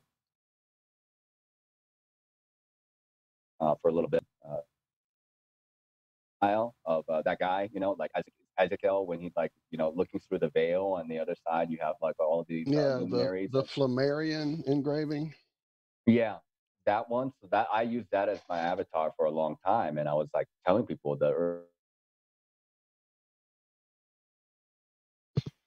I'm not sure what he's saying right now, but it's about the Flammarion, so it's amazing because anybody that's not familiar, the Flammarion has got so much information encoded. My favorite, I have it everywhere. We need Rose to tell us which episode we talked about that on. I don't want this attention. Since like 2017, really like flat Earth thing for me, I noticed was taking off. Like with Jeranism and Globebusters, those guys were like really hitting it out of the park. And Not now Globebusters. 2017 probably not, but Jeranism for sure, right? No, Globebusters were doing it in 2015. She's being silly. This is being silly. Kimmy is Bob's wife of Globebuster, if you didn't know. We don't know if he knows or not. Are you there? We Yeah, it's rough right now. Apparently, the satellites have passed out of the area, so it's hard to get a signal. When the satellites aren't going around. Come on, Elon, sort it out. Come on. Hello. There he is. He's there back. You are. Sorry. No, it's fine. Sorry. It's not your fault. No, it's just that I noticed that there were more and more and more content about the flat Earth than I had initially like noticed. I just kind of put it away, and then when I came back, because I was busy trying to run the guest house, and I was transitioning and moving from another house, and then there was an earthquake in Nepal in 2015. So it was like a year of like dead air. I was involved in like a 7.9 earthquake, and that's a whole story in itself. So I'm like, sure. Yeah, it was a big earthquake. I'd never been in an earthquake before, and it's like a surreal experience. So I just noticed that the flat Earth thing was taking off, and I was kind of surprised by it, and it became quite a movement now. And initially in 2014, when I was kind of, because I didn't really have anything to go with except books. I didn't have anybody to talk with. I didn't have any videos, and the videos that may have been available at that time, because I was like searching for flat Earth videos, they didn't really make a lot of sense to me. So here we are. Well, yeah, you said you had gone to look into the Flat Earth Society, and it was just like, yeah, well, I can't believe this. This is nonsense. The Flat Earth Society, I remember reading them saying that the Earth was propelling upwards at 9.8 meters square. That's what per second to compensate for the gravity, and that's where we get gravity. And I'm like trying to imagine that like a disc that's like floating up in space, exponential at that squared where it's faster and faster always. Yeah, it's the most absurd thing I've ever seen. It's again put there just to make people think it's crazy. I thought it was crazy too, and I just like I don't know where I am, because like other stuff that's in the book makes sense, but this forum doesn't make any sense. So I don't know what to do. Well, that concept was taken directly from Einstein, who, in order to sell relativity, says that like if you fall down and hit your face and break your nose, it's just as likely that the sidewalk flew up and hit you in the nose as it was that you. So you just have to put it all in Yeah. context.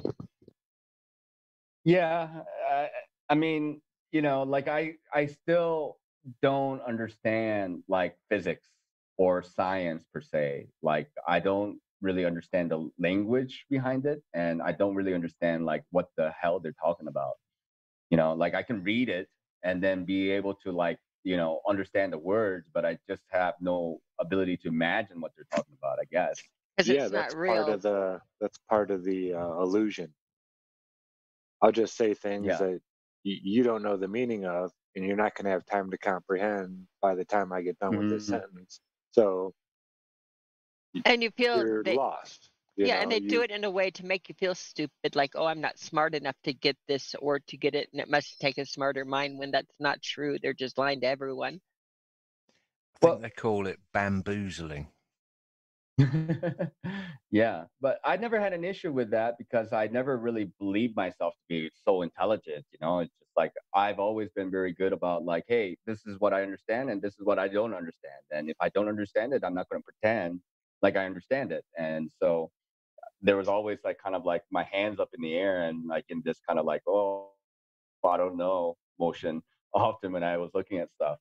But like the flat earth stuff was a lot more I was able to make sense of it a lot more. I mean, it's like, water finds its level, you do the Bedford level experiment is 6 miles of river that's straight, and then 8 inches of telescope, and then why can you see the boat, if there's curvature? This is pretty straightforward stuff. That's pretty understandable. Why can you see all these lighthouses that are hundreds of miles away, miles away by these ships who claim to have be able to see them? So that's pretty straightforward, right? What about parallax? Like if you're Sporadic heat, traversing man. like 93 million plus miles, and then you have four different motions with the galaxy plus the sun moving around the galaxy, and then the earth spinning around the sun, and then it's got rotation around it, and then you got all these star systems that's been all the constellations that's been in the same shape for all these thousands of years, since people have recorded them. I don't know how that's possible. That makes more sense. You Is only need that one proof, actually. that's why I think it's quite refreshing to talk to you about the Mandela effect, because you openly recognize and openly say that you can't prove it. None of us can prove that we're, uh, you know, a brain in a glass container with probes Mhm. sticking out of our head. So maybe give us an intro into how you got into the Mandela effect sort of thing and take it from there. Okay. So when I came to this hut, it was like really the first time where I could like really settle down and have internet. And I was going through YouTube, and it was actually suggesting Mandela effect, you know, like top five Mandela effect or something. And that was in October or November ish of 2018. And I clicked on it because I liked this kind of weird stuff, and I didn't know what I like effects. I like, whoa, what is Mandela effect? I thought it was something not what it is, but something different. And I clicked on it, and I was like, wait a minute, there might be something to this. So I clicked on more and more Mandela effect videos, and I was like, wait a minute.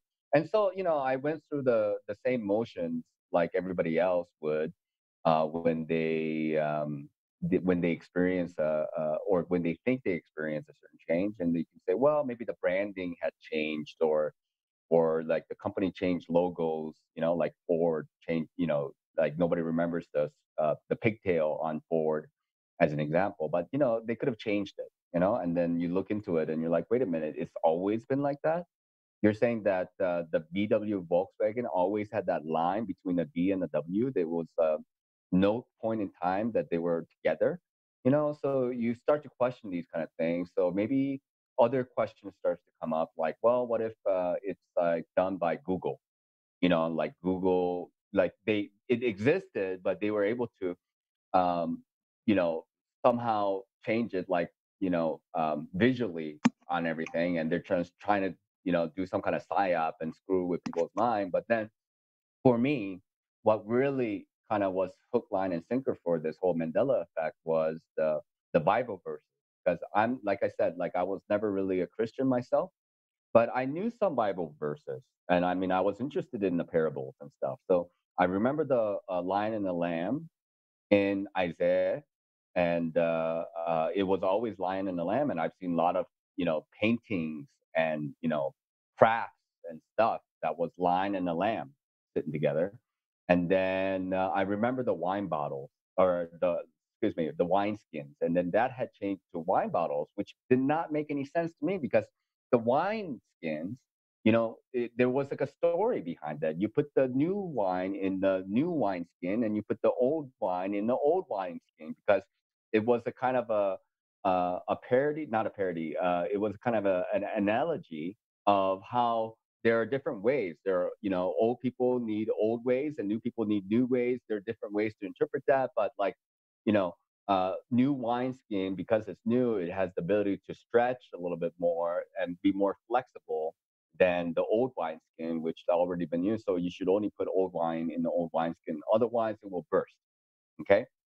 And but with wine bottles, that doesn't make any sense. So, and I've had this Geneva Bible that's sitting in front of me for, back in the day when I was in Korea, I was following UFO stuff, and I was following this guy named George Green, and he was, they had written like the Ground Crew and the New Paradigm. These are like short little books about, like, basically souls who have come to Earth to basically, help mankind.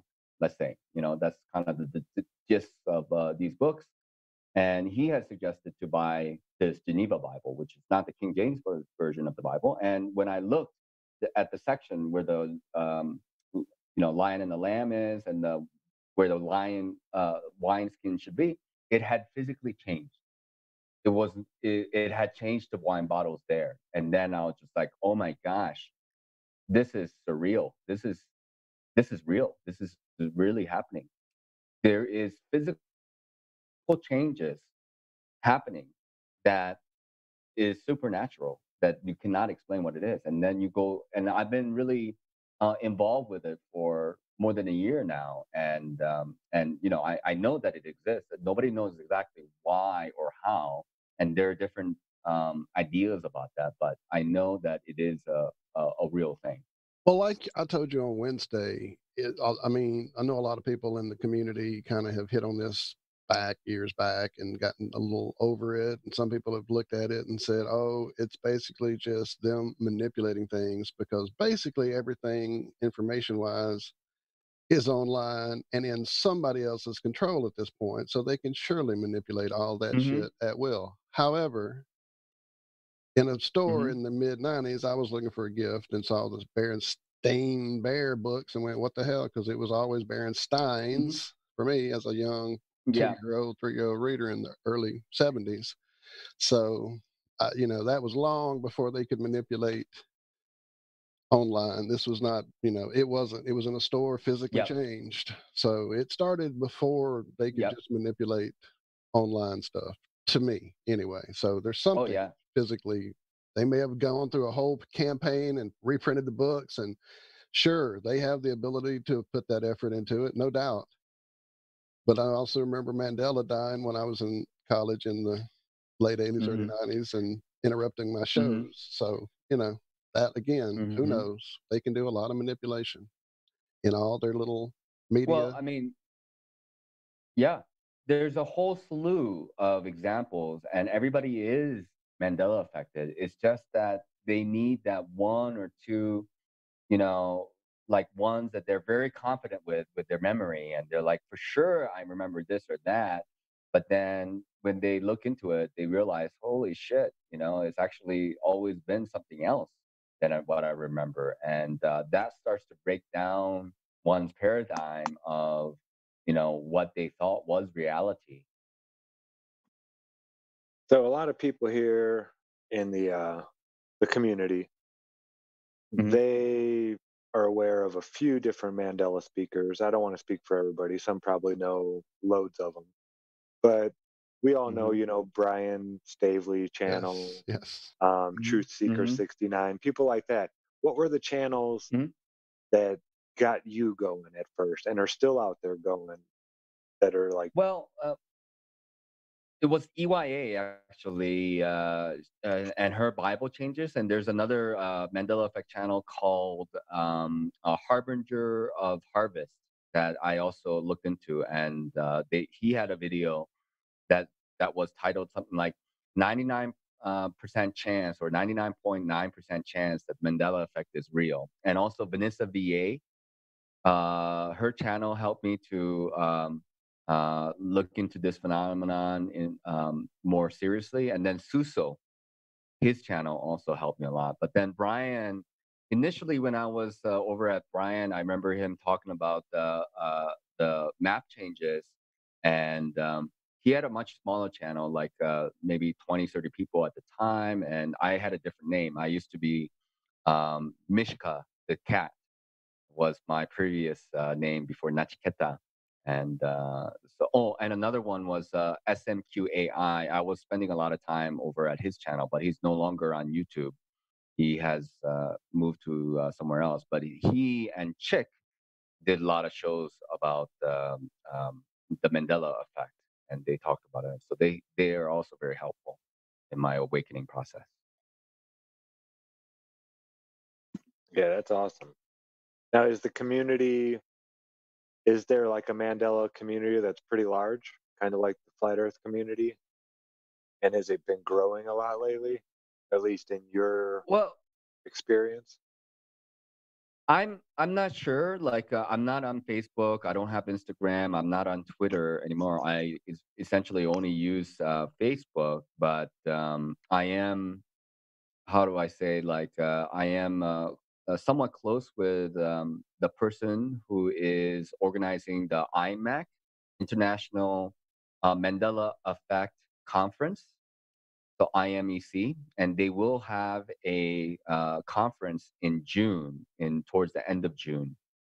So that's coming up in about 2-3 weeks, and that's their second international Mandela Effect conference. And the major players who are involved in the Mandela Effect will be all presenting their um, presentations there, but it will be done online because of this whole COVID lockdown stuff. Is there a website for that people can go to or look at? I think all you have to type is International Mandela Effect Conference on Google, and I think that should send you there. I think it's imec.com, but don't quote me on that. And the person who is organizing that is his name is Jerry Hicks, and I don't know if this is a kind of an interesting story.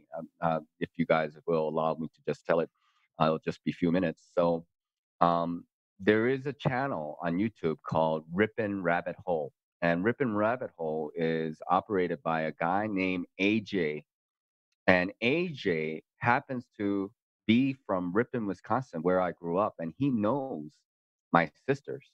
Actually, I have 4 sisters and a brother. I'm the youngest in the family, and he has been Mandela affected for since like February, um, uh, mid January of this year. So he's newly affected person, and he had invited Brian Stavely over to his what's called a backstage channel, where a group of Mandela Effect people were there to talk about the Mandela Effect, and Brian had told everybody that he will be over there, and I usually follow Brian around.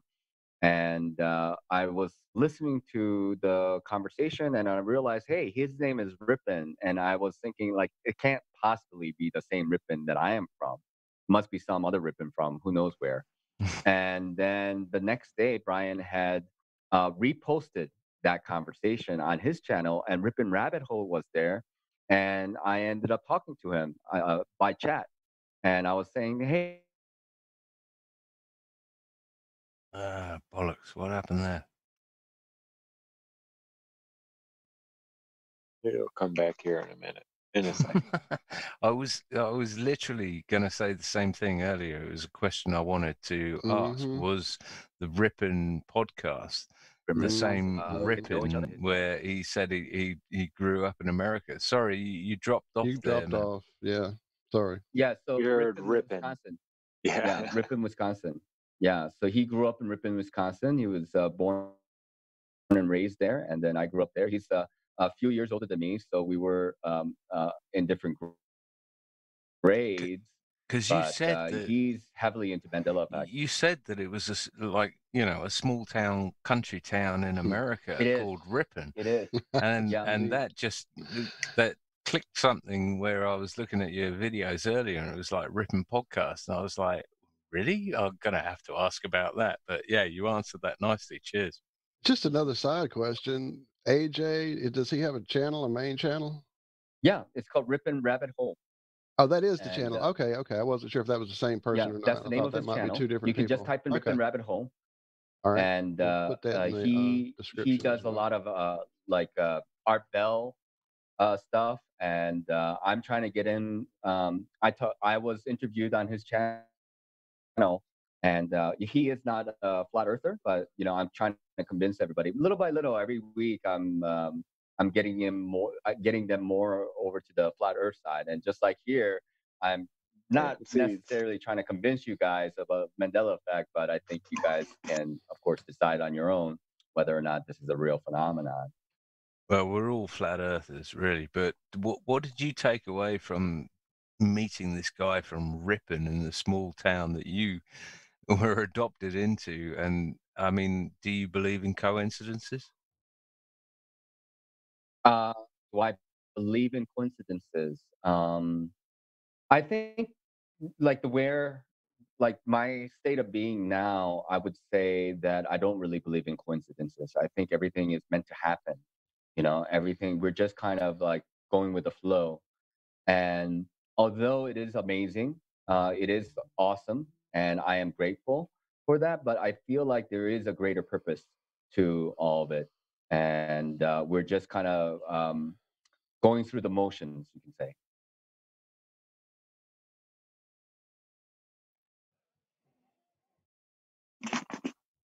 Yeah, that touches deep with me right there.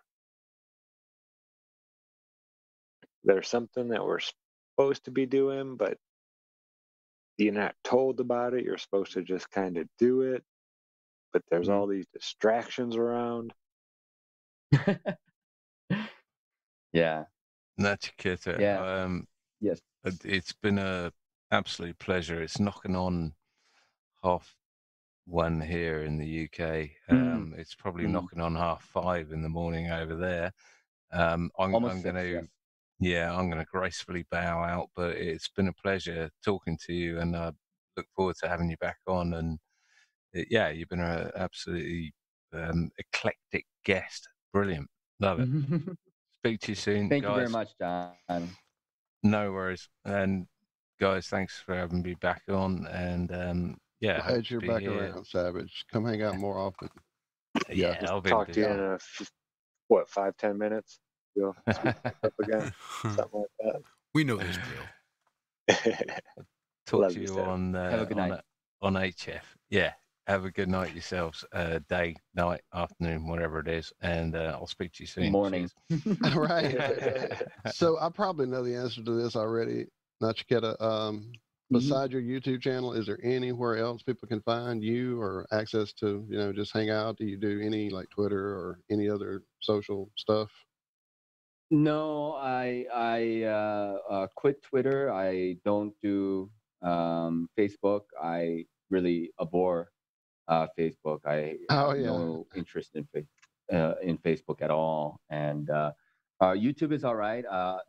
Zachary has my email. He can share that with anybody here. If any one of you guys want to, and gals Actually, I copied your your channel description when I went and subscribed. Yeah. There's my email there, and put it in the show that's description. not a problem. So there you go. Yeah. It's in the show description here on our channel as well. So Well, Yeah. there you go. Good thing, man, because you're definitely, I can tell there's lots we haven't heard and way more to this. You're also welcome to come hang out with us if you're, let's see, I guess for you, that'd be late night. Because for us, it's Yeah. early in the morning doing our radio show on TFR on Truth Frequency Radio. So we'll talk to you about it after the show. Yeah. Sounds good. I really Yeah, appreciate you guys. I was just going to say you're about 12 hours opposite of Yeah. the That's what I U.S. was over saying. here. So yeah, Yeah, that'd so be it'd be just about right. perfect. Yeah, it'd be in the afternoon. If you're a night for 'em. owl, especially. Well, yeah, I guess that's right. It would be in the afternoon, wouldn't it? Yeah. Because we started, it was real early for him. It was, what, 3 when we kicked off here? So it'd be like 2 in the afternoon for you. 2 to Like 4. 3:30. It's like 12 and a half hours, I think. No, it should be early morning. Yeah. Sweet. Awesome. Well, if you ever get an opportunity, you are more than welcome to join us over there. We have commercial breaks, so it's a bit of a conversation it's a bit killer more at rigid times. there. Yeah, it's Yeah. a bit more structured than here. That's why we like to hang out here to get to know somebody because we can be more relaxed and it's more of a real conversation, not all presentation, you know? Yeah. And I think it was really good to Put on hang a out show on for the Wednesday radio. and talk to everybody so you guys get a feel of what I'm about and, you know, what kind of experiences I've had. And you know, I'm so honored to be here to talk with you guys. It's amazing. Well, I'm thank very you. humbled by the invitation. Oh, thank you. We feel like we met a new tribe member, as you say. It's always great to meet somebody who's at least on the same page, if not same mind.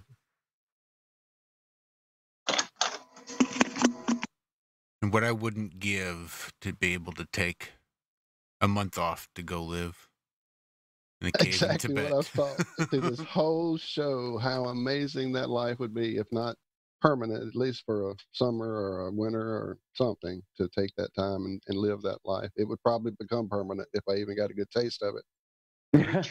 Retreat gone bad.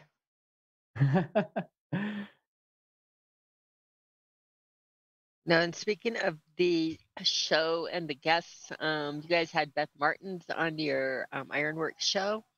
You remember? Oh, yeah. Absolutely. I love Beth. She's amazing. Beth is Oh, amazing.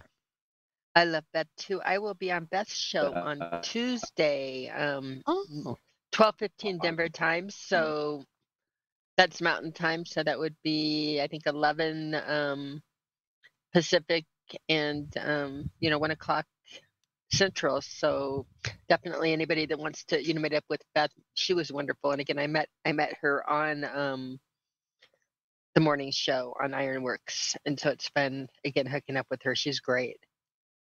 that's a powerhouse for sure. She's amazing. And you two together, I can't wait to hear it. It's going to be something else. Yeah, I saw you guys over there on Rose 777's show. Right, the the other Bitch morning. Brew. Uh-huh. And we got to talking from there and are doing things. And so, yeah, no, it's just a neat group of ladies. Next time it's going to be on Karen's channel. I think it's next week. I think we're going for every other week. We're going to do it once a month, and people said that wasn't enough. So I think we're, No again, try things out a little bit. Absolutely amazing. Yeah, that'd be real And I'd love to have her on this show sometime too. gotta say, Again. I was just she's got thinking that. so much to say. good. A Need to lot get of her different back stuff. on. Definitely need to get her back on. And I'm sure we set that in motion and then it just kind of she's super busy and we're, Yeah. semi-busy. Super procrastinating. Come on, man. I was trying to make it sound better than that. I added super in front of it. Doesn't that count for anything? Counts for everything. See? So, Nachiketa, is there anything we haven't covered that you wanted to get to today before we take this thing completely off the rails? Well, I mean, I don't know. I mean, there's so much to speak about, but I just feel like, in my journey right now, I feel like a big part of my journey is just trying to have a greater and greater understanding of what this reality is. And, flat Earth is a big part of that. I think flat Earth, when people start to understand and realize that the world that we're living in is flat is, and it kind of breaks the door wide open to the control system in which that we've been placed under, right? Because like, why have we been lied to, and generation after generation, about the shape of the world? And I think that also will eventually lead the individual to question the design aspect of this world rather than just being some kind of an accident.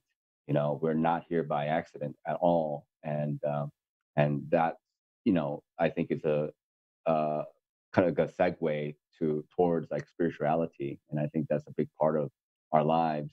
We can't just live on bread alone, kind of deal. And to me, being Mandela affected, and it's something that I encourage everybody to kind of look into and judge for yourselves, whether or not it's a genuine phenomenon or not. And that also, puts a little bit of a wrench into our perception of what reality is and what is possible in reality, and the concept of time, and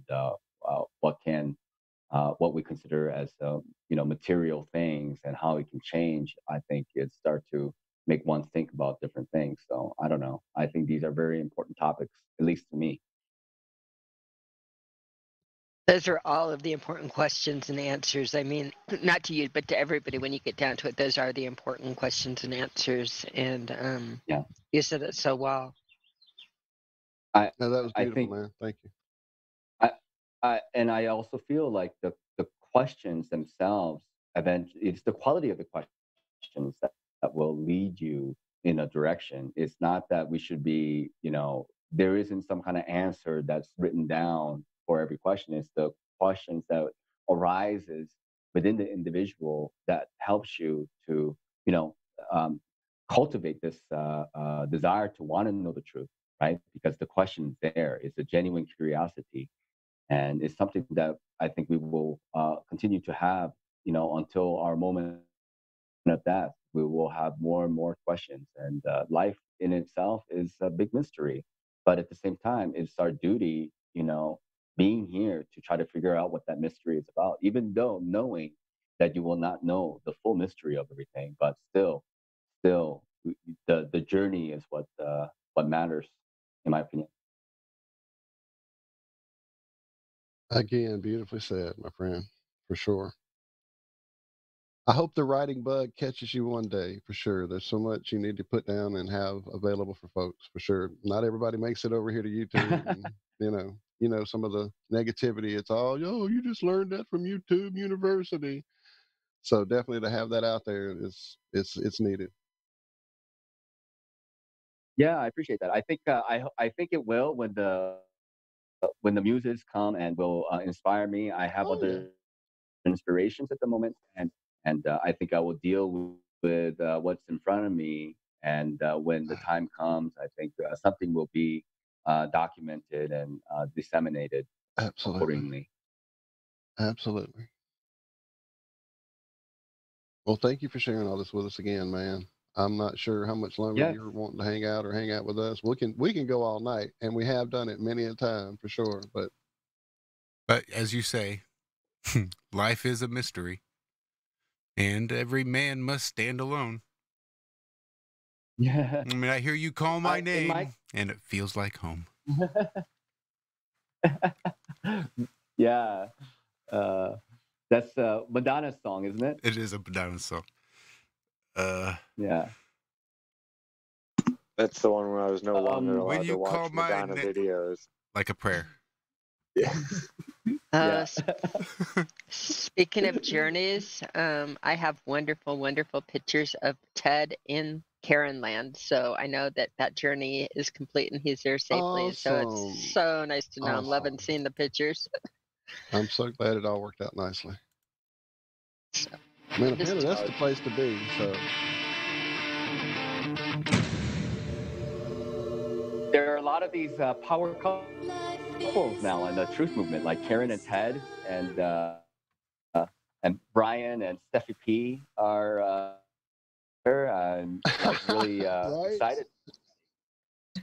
I think you were cutting Bob and out. Cammy, we got Bob Yeah. and Cammy. That's the power couple. Yeah. I think you cut out. I don't know if you know this, but my husband is Glowbusters, is Bob from Glowbusters, and I don't know if you knew that or not. I gathered as much from today's conversation, actually. Because we were talking about it, but when we were talking about it, you weren't there. I don't know if we couldn't hear you. I don't know if you could hear us or not on it. You alluded. Yeah, I alluded to it, and then we lost you. I know that Bob is Glowbusters. I know that.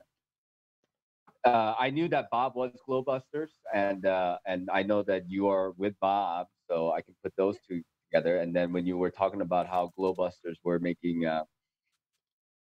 videos back in 2015, I figured that you were with Bob because only you would know that information. So that's what I've gathered. Oh, you just worked that puzzle perfectly. Elementary, my dear Watson. See what living in an orchard can do amazing things for the mind.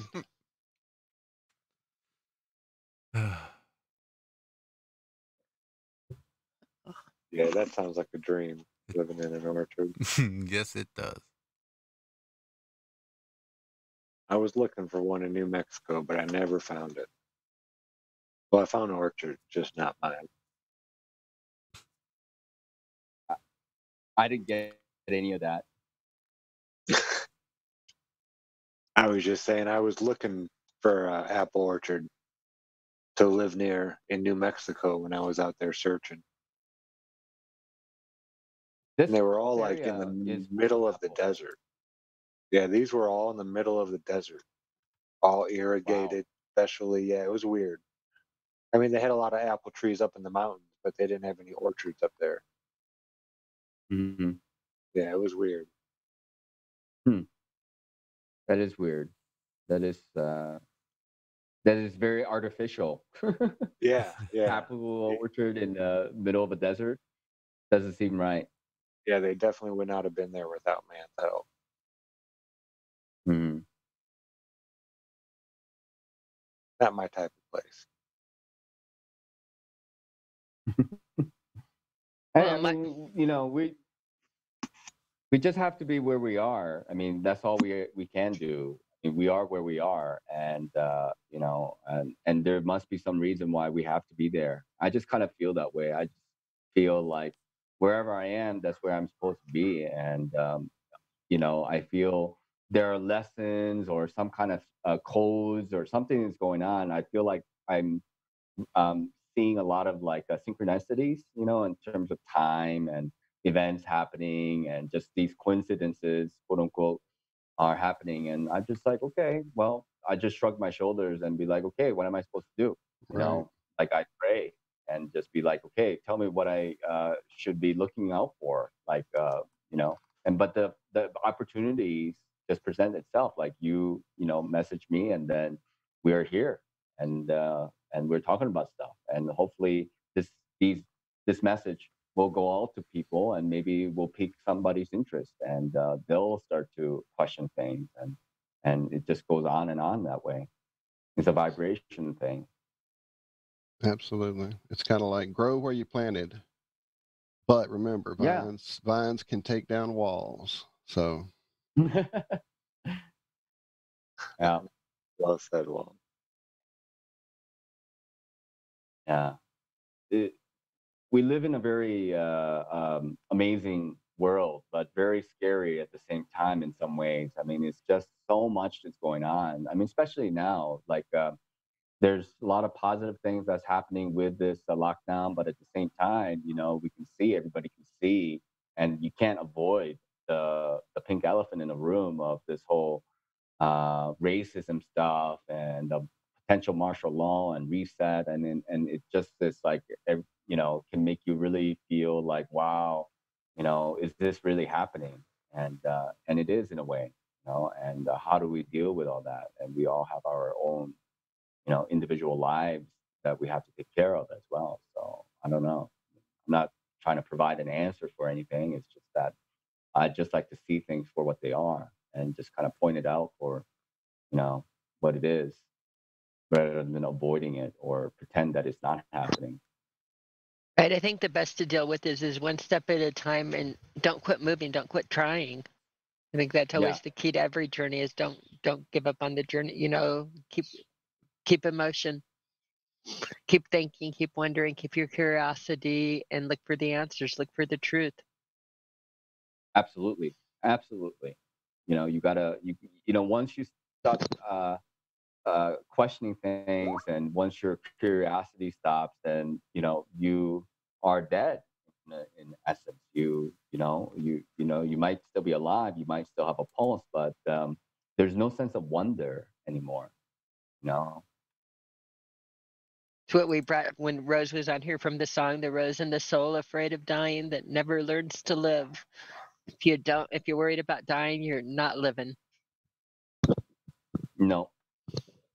And unfortunately, you know, everybody will die, but not everybody will live, kind of situation. And you know, we got to live while we can live. Yeah, absolutely.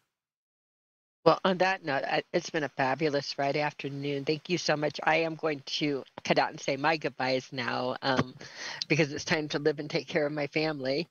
But you've been a fabulous fun Okay. guest today. Your journey, you need to write books. That seems to be the books. theme. Write a book. Write a book. Books, multiple books. It really, really is extraordinary. And you've got a lot of experiences that are very unique to you.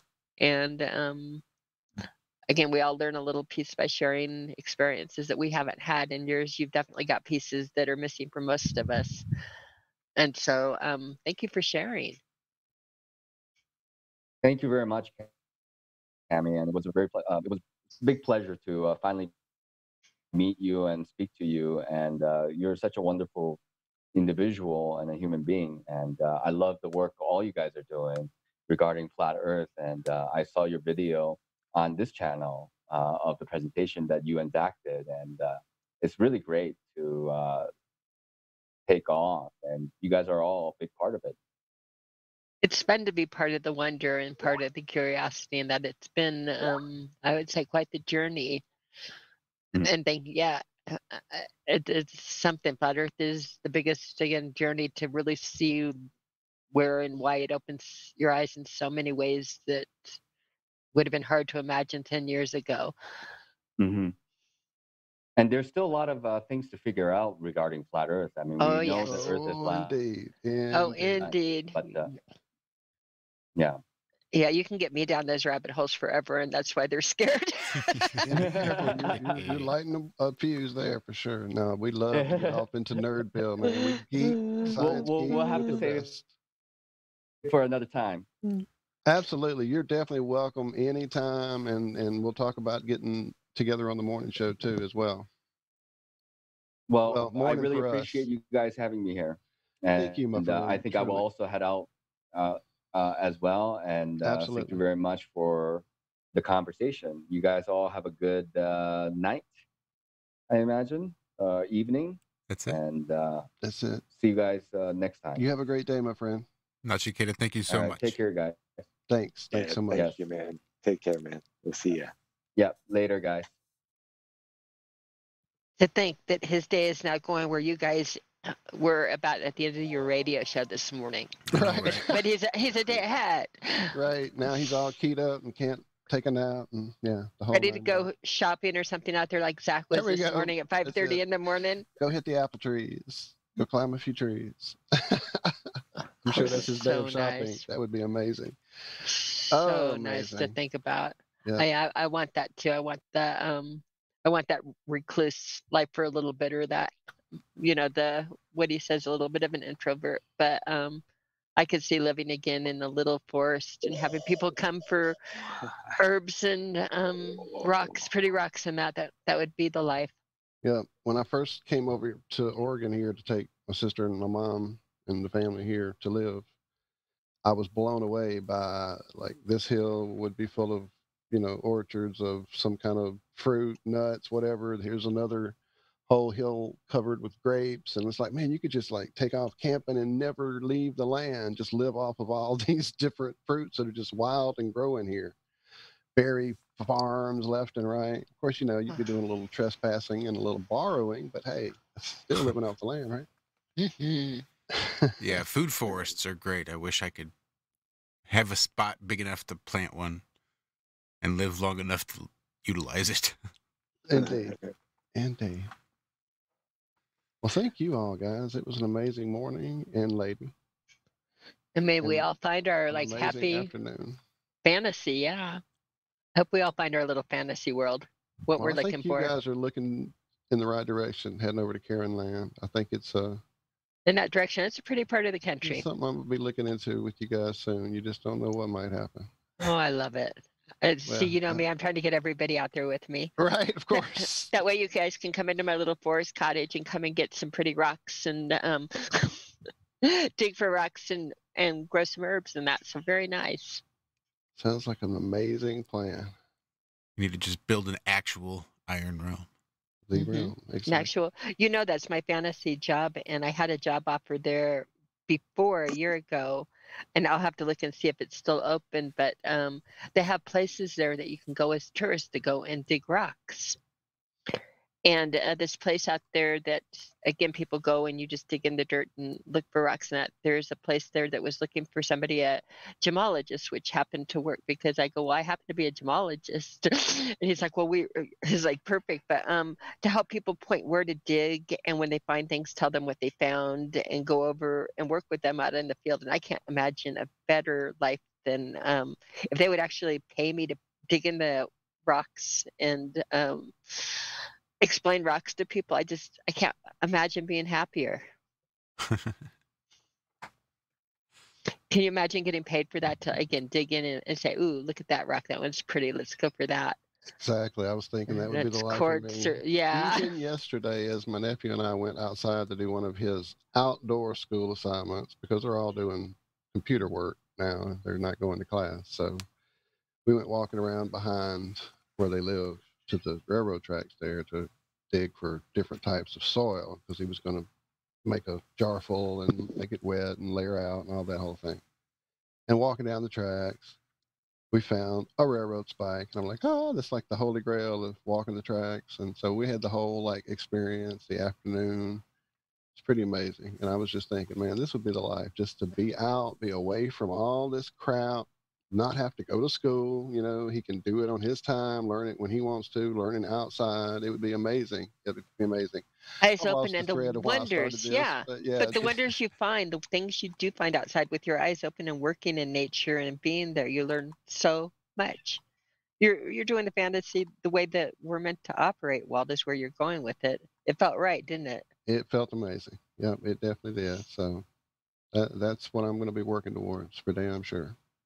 Well, everybody say their prayers and dreams on me, because, again, I'll try hitting up. I met, coming home from Greenville on a little commuter flight, I met somebody who managed several of the sites like that and definitely was interested. I think I have his card, but to look up again, make the dreams come true. But that would be a neat way to not pay big bills, but pay little bills in such a healthy, happy way.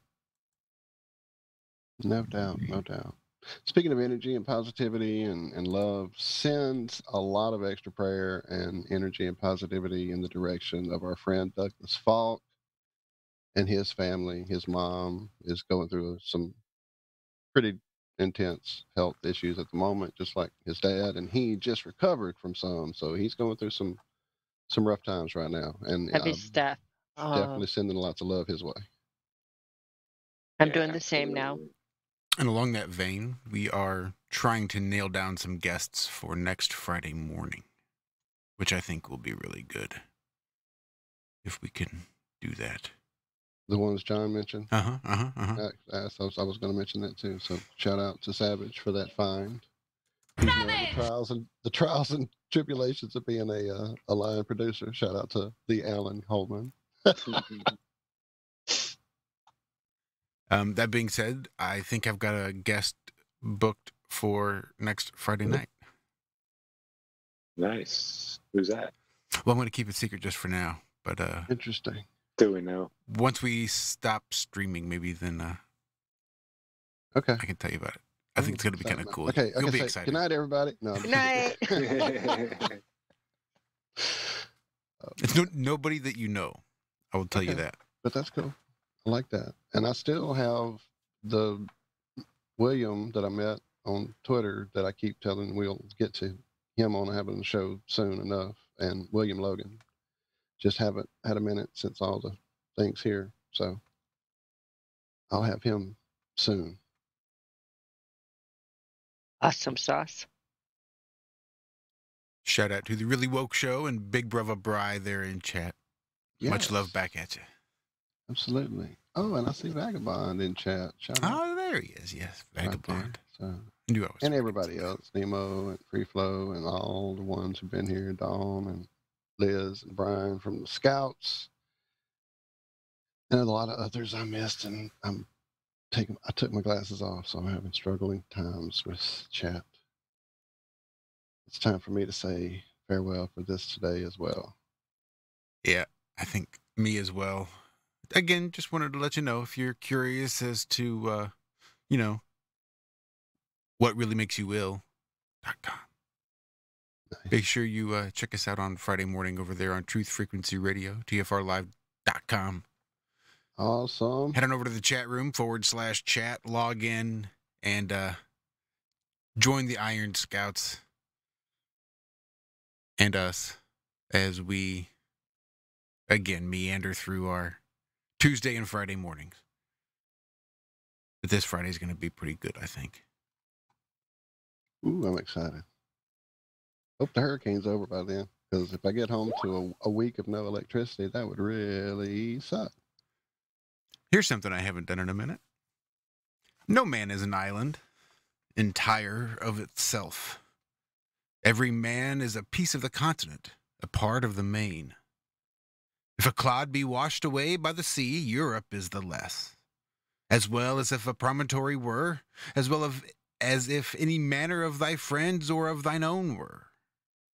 Any man's death diminishes me, because I am involved in mankind. And therefore never send to know for whom the bell tolls. It tolls for thee. John Nice. Donne, Sonnet 10. That's it. No. Don't ask me why I remember that. It's just one of those things stuck in my brain.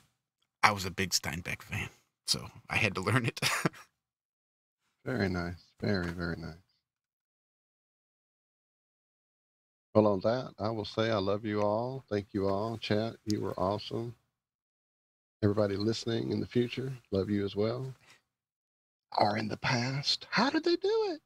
They were probably looking at the stars, and they saw us. And they said, that star is 300 million light years away. And this is how we're going to listen. And that means we're listening in the past. Because that's how that works. That's how they did it. You're smart, like an Einstein. An Einstein. Is that it? You're smart like an ass. Oh, I'm sorry. What? You're right. You're right. I'll shush. Yeah, well, when Steven gets mouthy like that, it's time to cut it. So, ladies and gentlemen, thank you so much for joining us this Friday. It has been an absolute pleasure. Thank God it's Friday. Or Saturday. In honor of Savage not being here, let's hear some Cheyenne. I can do that on the fly. I mean, no visuals, but we got audio. I'm good with. You want me to dance? Would you please? I'll put you right up there, man. We're up pretty high, our heads are almost in the clouds. I'm still here, Johnson. and their feet are chained to the ground with their chains of misery. They've got a hold of me. They won't let go of me. Let go of me. They might have gravity on their side, but something's pulling us high. Got the Oh, stick the camera potential to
one incredible chance. They're lucky to have had a glance at you. Oh, you defy gravity. You defy gravity.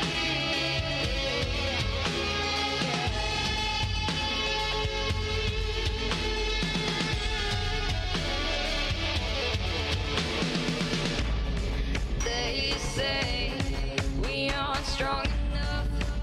We don't have what it takes. I say yeah, they're wrong enough, and we'll show them someday. They might have gravity on their side, but something's pulling us high. Got the potential to fly. Oh yeah, don't let them be what holds you back from this one incredible chance. They're lucky to have had a glance at you. Oh, you defy gravity. You defy gravity. You defy gravity. Yeah, yeah. At you. Oh, you defy gravity.